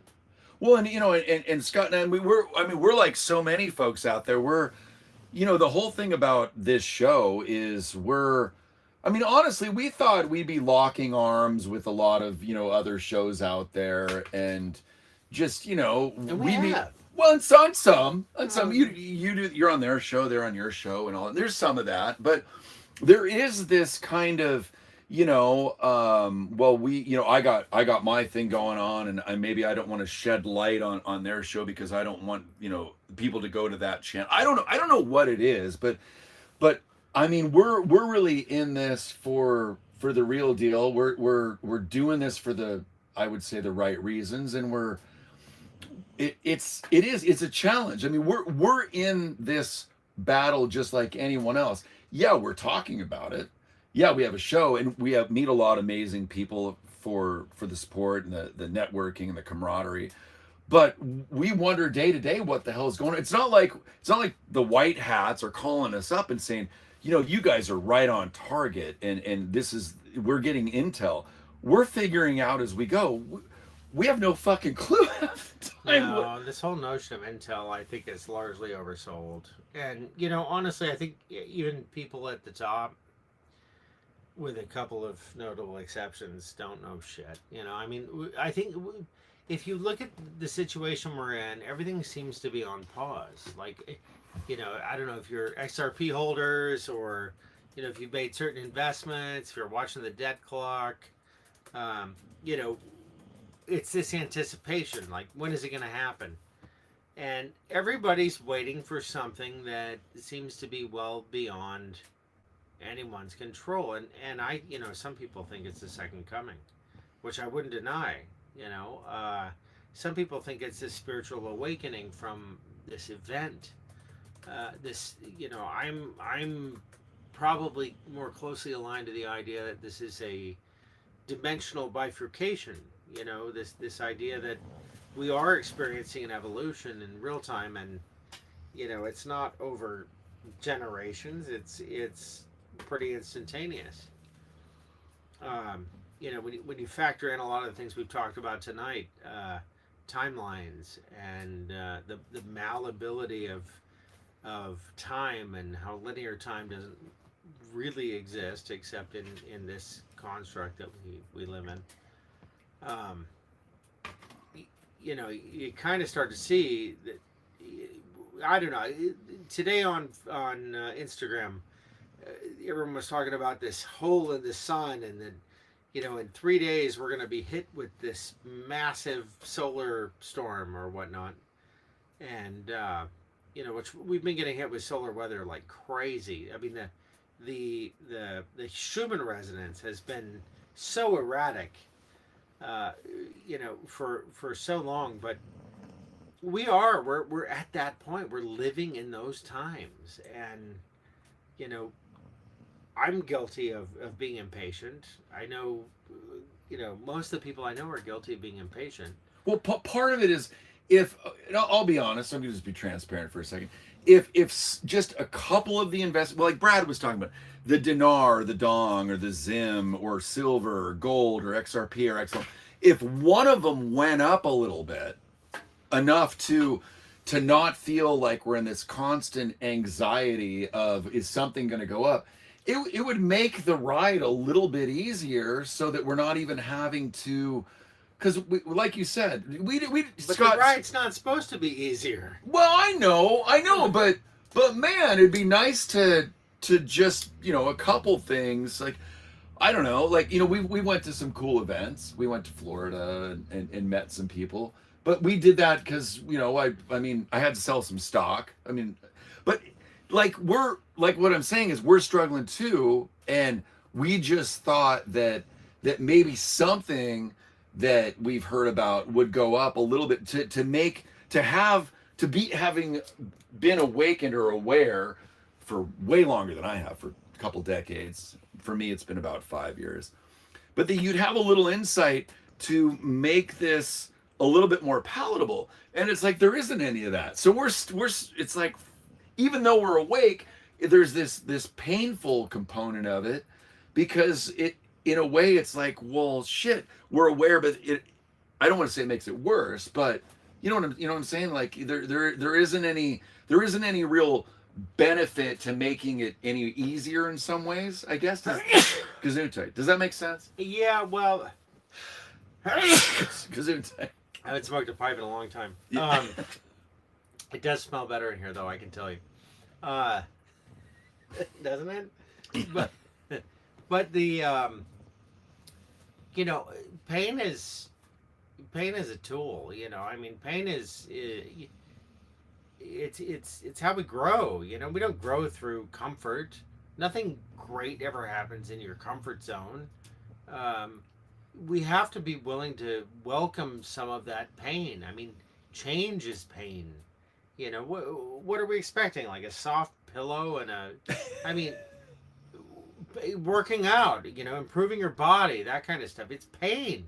It is pain. Well, pain, in a way, I think it's pushed us to do this live. Like, it has. We're like, what can we do to do things differently? No, yeah. Well, the reason we have a channel is because of the pain of not being able to express these things or connect with people. And thank God for you people. Yeah. What do you mean, you people?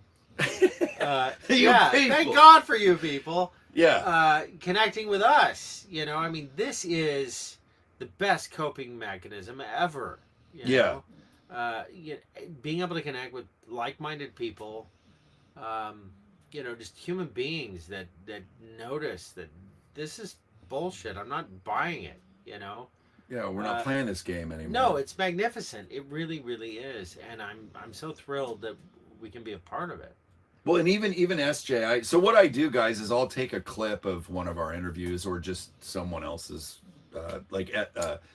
SG Anon's update from, I think it was file 66, and just how miraculous and wonderful it is that this time that we're going through, and so that it's an hour and I think 20-minute interview, but then that the TikTok crew can see the 2 to 3 minutes of what SG Anon's talking about, and then maybe delve into one of either our live or our shows or one of his updates, so they can learn more, because not everybody has an hour and a half.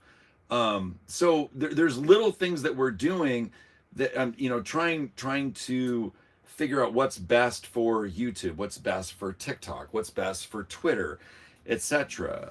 So and part of this pain is we're using it to strengthen ourselves and make ourselves better and make it more relatable. And someone had asked, mentioned that you and I were bartenders at one point, and it's a little surprising because that's a low frequency type of job. But when you're a creative, and maybe this was partly before things like this or Instagram, etc., or however people make money, certainly isn't Scott with his feet and OnlyFans, even though he knows that if he did OnlyFans for a foot fetish, that he has something special. I'm about to.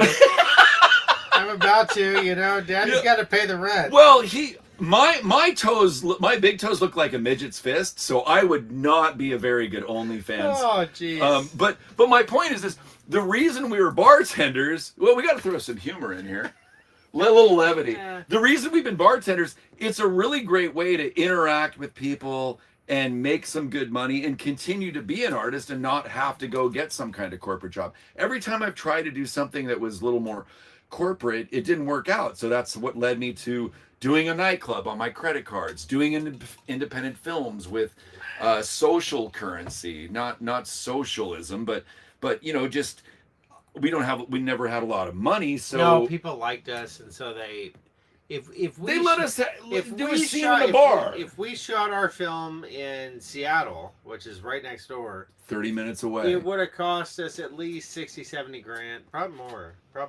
Yeah. We did it for like $7,000-8,000.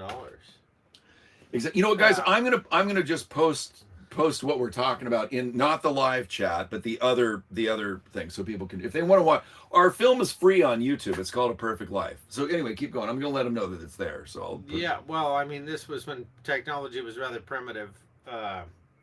I kind of want to do another one just because. Well, of course we do. Oh my God, my iPhone has a much better camera than the one I shot Perfect Life with.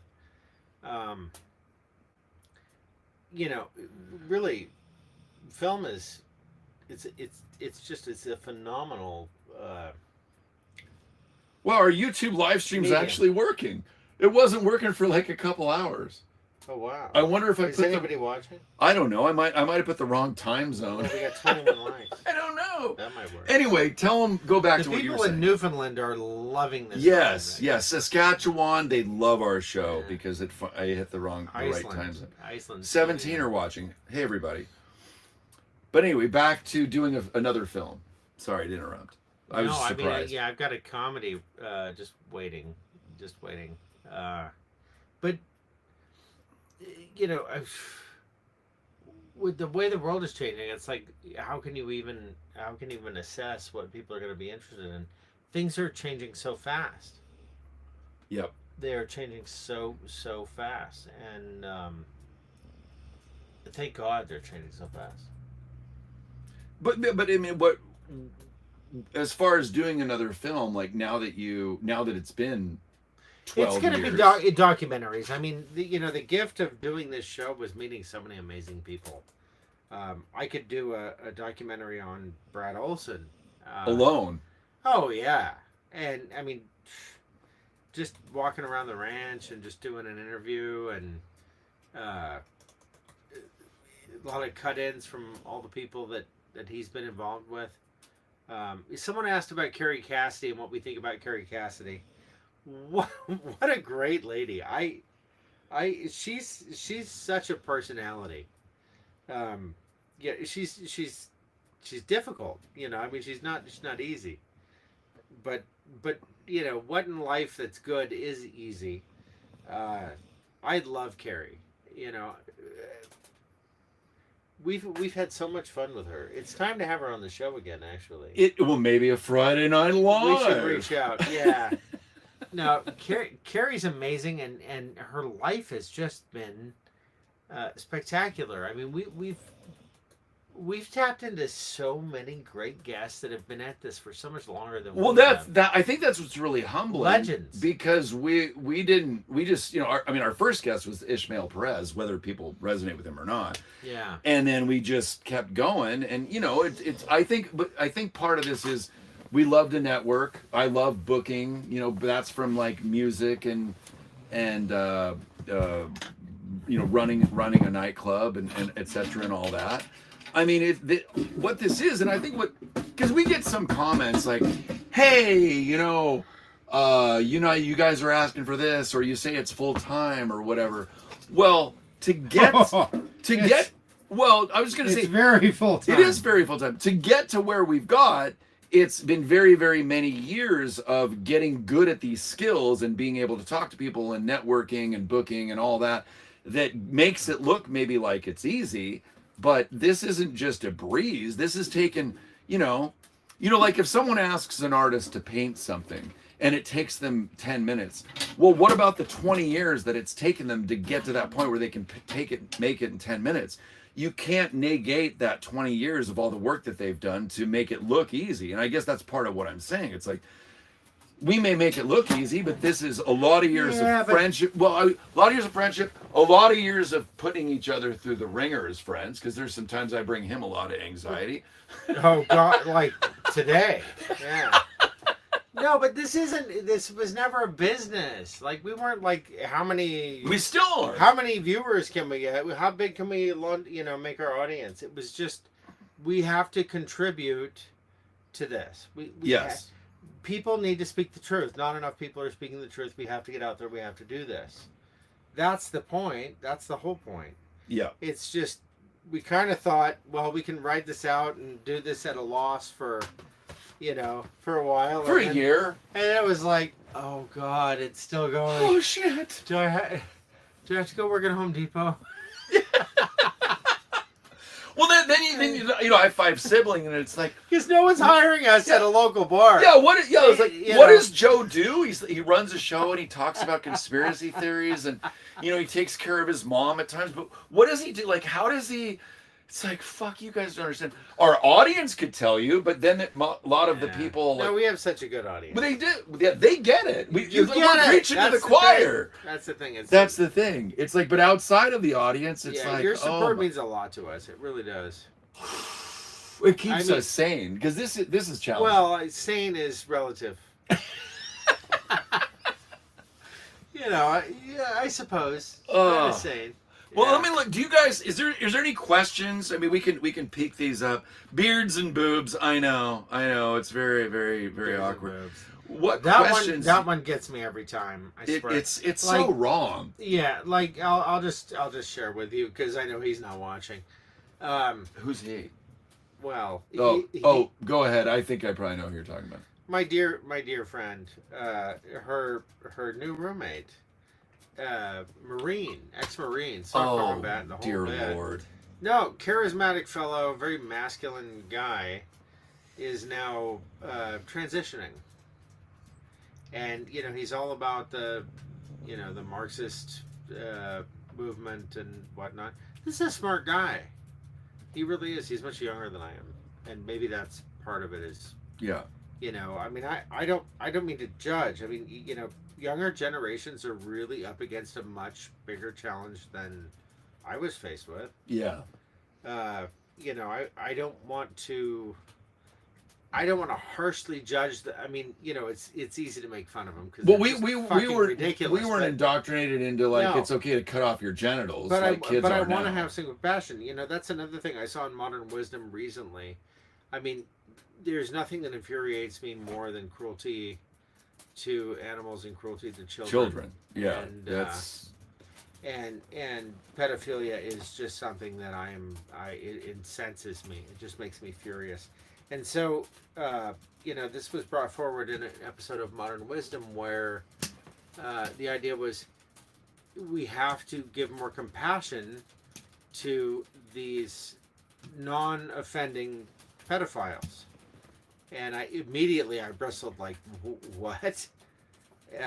But they gave these guys this test, and it was all this. It was like an arousal test.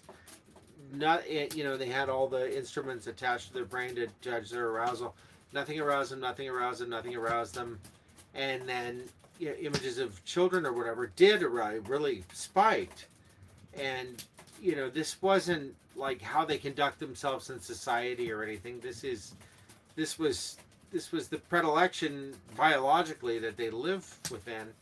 And wow, what a challenge it was for me to think about being compassionate for something like that, because that's hard to do. yeah. It's really hard to do. I mean, it's hard for me to do right now. I've been of the opinion that the cure is a bullet, but insensitive as it might be, I love humanity. I love children. Well, if someone harms a child, that goes against everything. Yeah, that... I can't abide that. But to think of someone trapped in that prison, that kind of mind, what the hell? Yeah, it's like I mean, it's like they need to start over. Go back to being as Dolores can. Go back to being a rock or something. I don't know. If you get to the point at any point where you're doing any harm to a child, which is a segue. Not that we have to go there yet. Well, the distinction was these were non-offenders. These were people that had the predilection but never acted on it. Okay. And I'm referring to the people that did act on it. Of course. But anyway, yeah, that's okay, not even a gray area. That's not a gray area at all. Right. We could agree on that. But the idea that that they were wired this way. I mean, what a horrible thought. Who'd even want to be alive if you're wired to harm children? Like what a nightmare. Like that's a fuck up right there. I just what a fucking nightmare. It is a nightmare. Yeah. I think that's been the hardest thing for me to wrap my head around, is that we're whether it's a pet, an animal that we protect, or especially a child that that we love, or sorry, a pet that we love, but everything about being a human is that you want to protect that, not do harm to it. So that's and what's interesting is my dad said to me, he passed almost 3 years ago. He said, I need to get right with the man upstairs. And I didn't realize when he said that how powerful and impactful that would be on me as I started navigating this awakening and this reality that lives with me nearly every day and helps keep me going in this fight, because that really is what this show is based. There's a lot of other components of it, but that alone, and I could share this with the viewers. One thing that that I've talked about before is when we went to Shasta, Scott and I both got some readings, as well as Nick Alvear. Nick came back. He's the one that did The Greatest Show on Earth and has an astronomical amount of views. But he came back. Good lion. He created a good lion. Good lion. He came back all chill and relaxed, and we ended up shooting our video that Scott and Nick and I concepted. But we were down in Shasta, And I got this reading done about me being a a kid. So basically, this is what happened. These women were kind of standing around me and doing a reading, and the first thing they said is there was a word that defined me, and the word was forlorn, which is no hope, very sad, etc. You can look it up, and most people probably know what it means. And I just like, okay, that's probably why I'm drawn to a lot of the music that's both hopeful yet sad. Okay. And then they said that when I was 8, and this was like 5 lifetimes ago, I was in like either a cave or underground base or something, as an 8-year-old, as an 8-year-old boy about 250 years ago.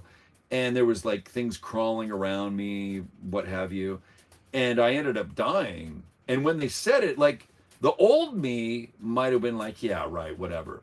But when I heard about this human trafficking component, and then they said that, I immediately was like, okay, that makes sense. And I think that's the thing about a lot of these experiences that many people are going through, is when we hear this stuff and we relate to it or resonate with it very quickly, it's because we can connect with it, and it doesn't sound as weird or woo-woo as it may have been. And it made me understand why I immediately, when I heard this news about trafficking, I accepted it, and it made me understand why the world is so fucked up. Like I got it like that between, what you were talking about, and then hearing that, it all came together for me. Someone just said that's Satan, and that very well may be,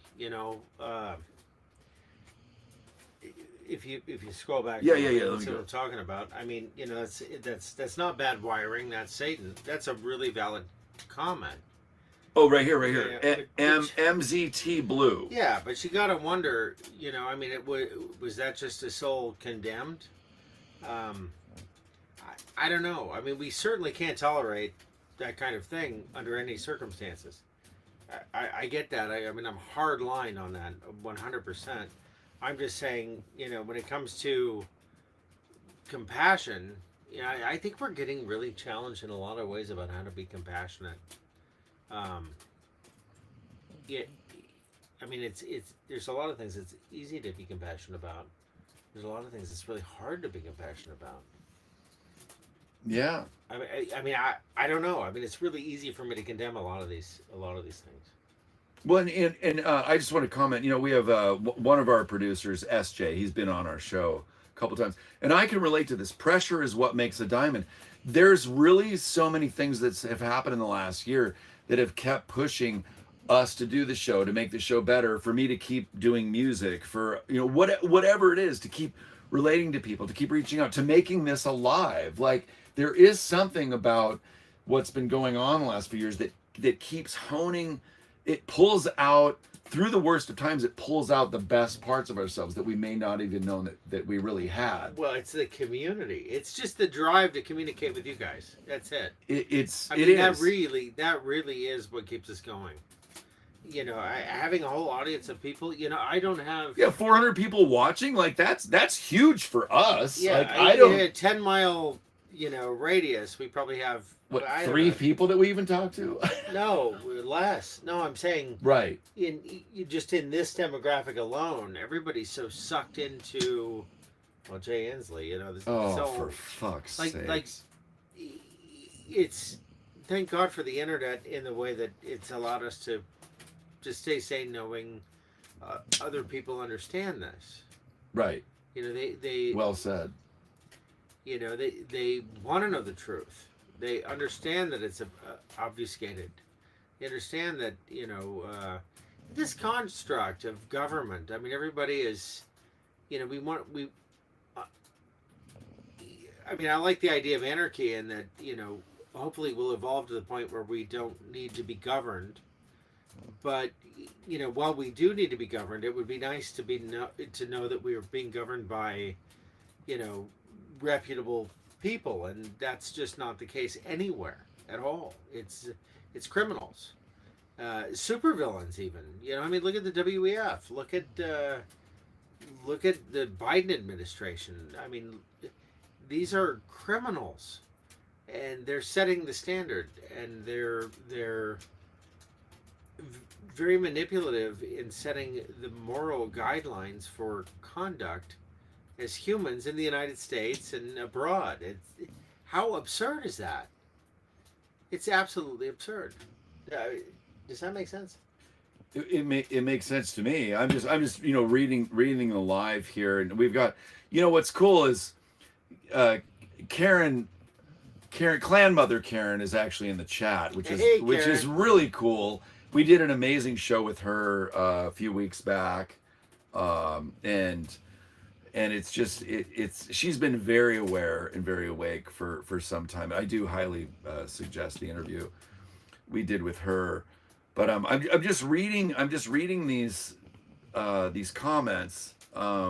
Yeah, so much information all at once creates anxiety and ADHD, affects our brain and how we react to instant information. I think that's part of why I can relate to that. Yeah, this needs to be dripped out.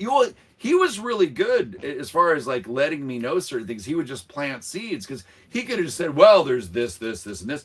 But it was really challenging for me to hear about, like I've talked about U2, and I was like very kind of upset. I remember it was like very upset, like, how dare you talk about my U2 band this way? And it's just like, but as things drift out, I mean, shit, now I mean, there's times I don't even know what fucking music to listen to anymore.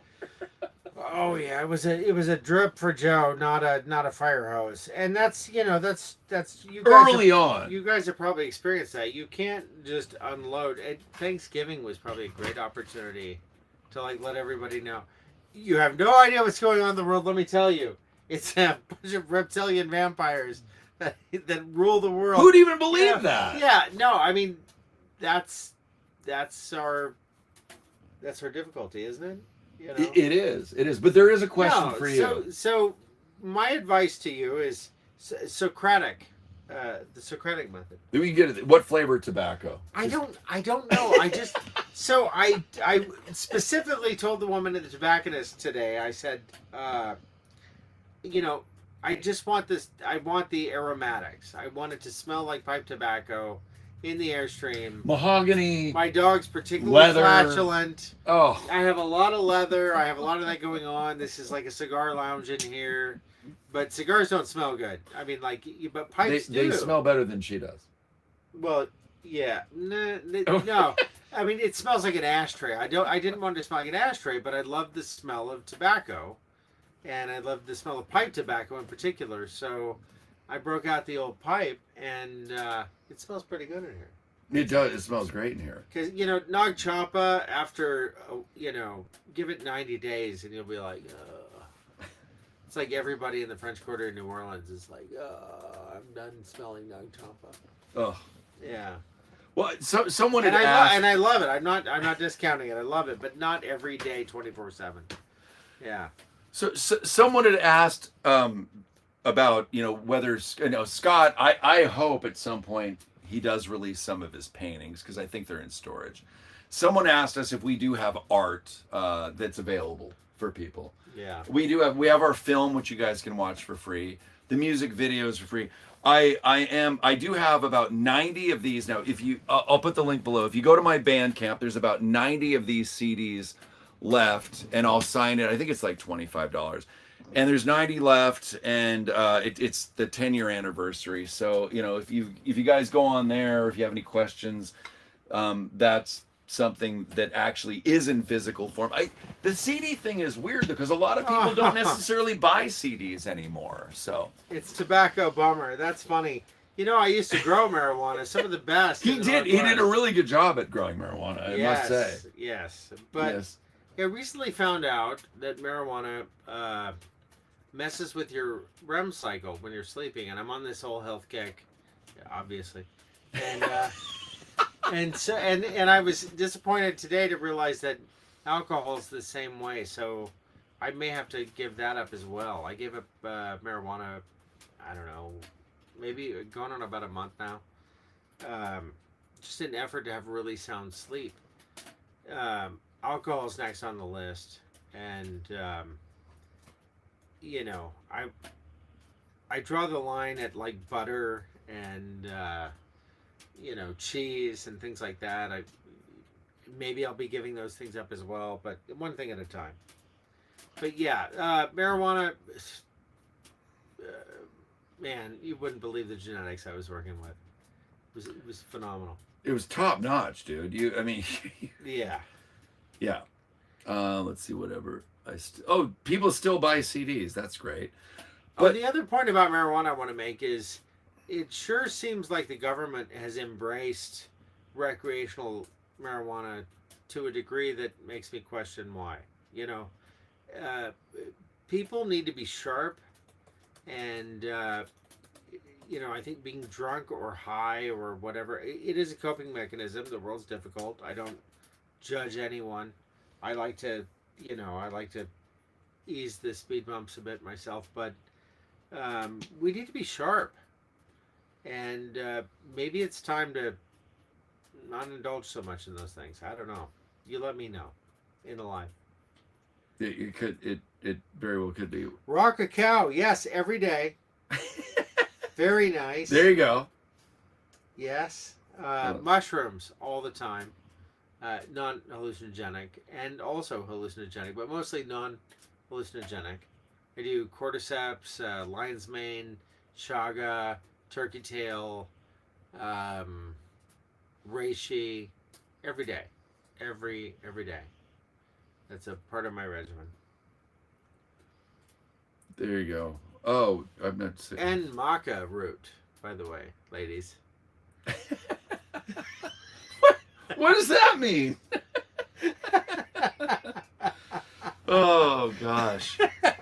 Well, this is good. We're actually at 3 hours and 20 minutes. Yeah, I know. And I do want to let the viewers know. I feel like we're stressing the generosity of our unpaid producers at this point. Yeah. So I do want to say this. There's 432 of you watching right now. I want to say this. Thank you guys for watching. Thanks for digging into Dylan Monroe, the map maker, last week. Brad Olsen today. And next week, for those of you that don't know, I can't believe that we actually pulled this off. We got Mike Smith from Out of Shadows that's going to be joining us for a live. So, I'm just going to be a little bit transparent about this. We're talking to him on Monday because we've never met him. A lot, the live is like people we have rapport with. We haven't talked to Mike before. Not yet. So we're going to talk to him a little bit on Monday and just kind of see where the hell we're going to take that interview. But if you don't know Out of Shadows and Into the Light, like I mean, talk about an honor. He's a huge part of my awakening. Oh, sure. Absolutely. So Mike Smith from Out of Shadows, next Friday, December 15th, 6 p.m. Pacific. We're going to have Mike Smith on our show, and we have no idea how long these things are going to go. They're live. We just kind of go with the flow, and now that we're almost 3.5 hours, we're probably going to cut this before the 3.5 hour mark because and then Donald Trump a week and a half from now. No, not yet. We're still working out all right future guests, but anyway, we're Ivanka Trump. Maybe Ivanka. No, she's dead. Yeah, well, is she? No, wait. Ivanka's still alive. No. Sorry. Never mind. I don't know. Yeah. Anyway. We got a thumbs down. Yeah, Mike Smith. So Jax, Mike Smith from Out of Shadows. He was a stunt man that he talked how arrogant he used to be, and now he's he had a major accident where he injured his what's the it's the lower area. Piriformis. It might be that. Well, he discovered how crooked the entertainment industry is. Yeah. Like how deeply depraved it was. Yeah. And he had to speak out about it. It's a powerful story. It really is. Yeah. So check out his movie. Yeah, Out of Shadows. Out of Shadows, and that's free. If you go to, if you go into the light.movie, Out of Shadows is free. And Into the Light is $9.99, and why not support a filmmaker? I mean, the guy has been through. Watch the free one and see what you think. Yeah, watch the free one and see what you think, and then it's $9. I think it's come like watch him on our show. Yeah, it might be $3.99. Also free. Yeah, there you go. So it'll be great. So anyway, thank you guys so much. For those of you that didn't catch the live, go ahead. Sunday we are interviewing. Well, I think we put out a promo 10-minute promo piece on this, but we're interviewing a gentleman we're going to call Martin, who is in the fight against human trafficking like you wouldn't believe. Specifically, child sex trafficking and child pornography, and this guy's having a hell of an impact. And he's agreed to be on our show for a series. We're going to be bringing some really heavy hitting footage and information that you don't want to miss. Yeah, it's shocking.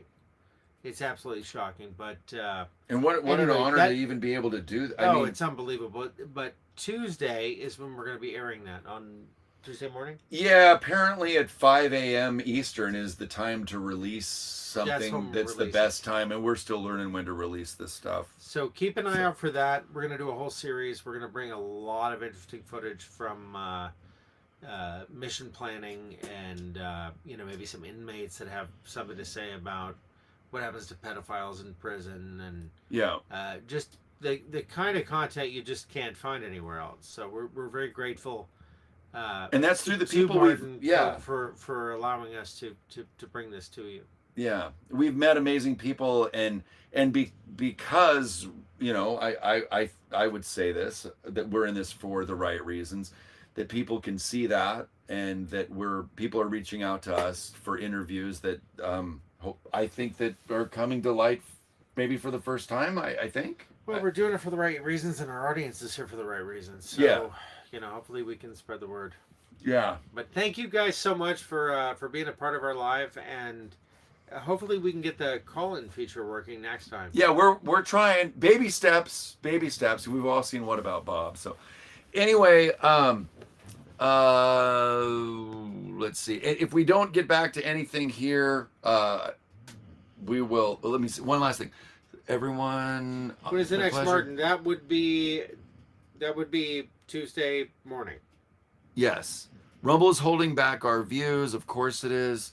Yeah, when you're over the target, I think that they do that. So anyway, if you guys, if there's, the chat does disappear. So if there's any comments or questions, go into the normal, just regular comments if we miss anything, and we can get back to you guys. Yeah, actually, anything you can put in there is just going to help us out. Yeah. So you can cut and paste it, or give it a like, give it a, I'm assuming anyone that stuck it out this long is already subscribed. Yeah. But if you're not, hey, consider it. Yeah. We're gonna have some good content coming up, and so we'd like to have you join us. Absolutely. All right. We're good? All right. Have a good night, All right. folks. Follow us on, our Twitter and TruthStream. We'd like to thank Kevin. Yes. And SJ. I was wondering what his handle was in the chat. Again, it was hilarious. Big Hero Lance. Big Hero Lance. Big Hero We'd like Lance. To thank the Big Hero Lance. Amazing. Yes. And also SJ, which you've probably met on a couple previous episodes. Yeah, we've done a few different and it's SJ144000 is he's been both of those guys have been working behind. Yeah, he's been a great guest and a great friend, and we're happy to have them both helping us out tonight. So thank you guys. All right, much love. We'll see you guys soon. Take care. Thank you.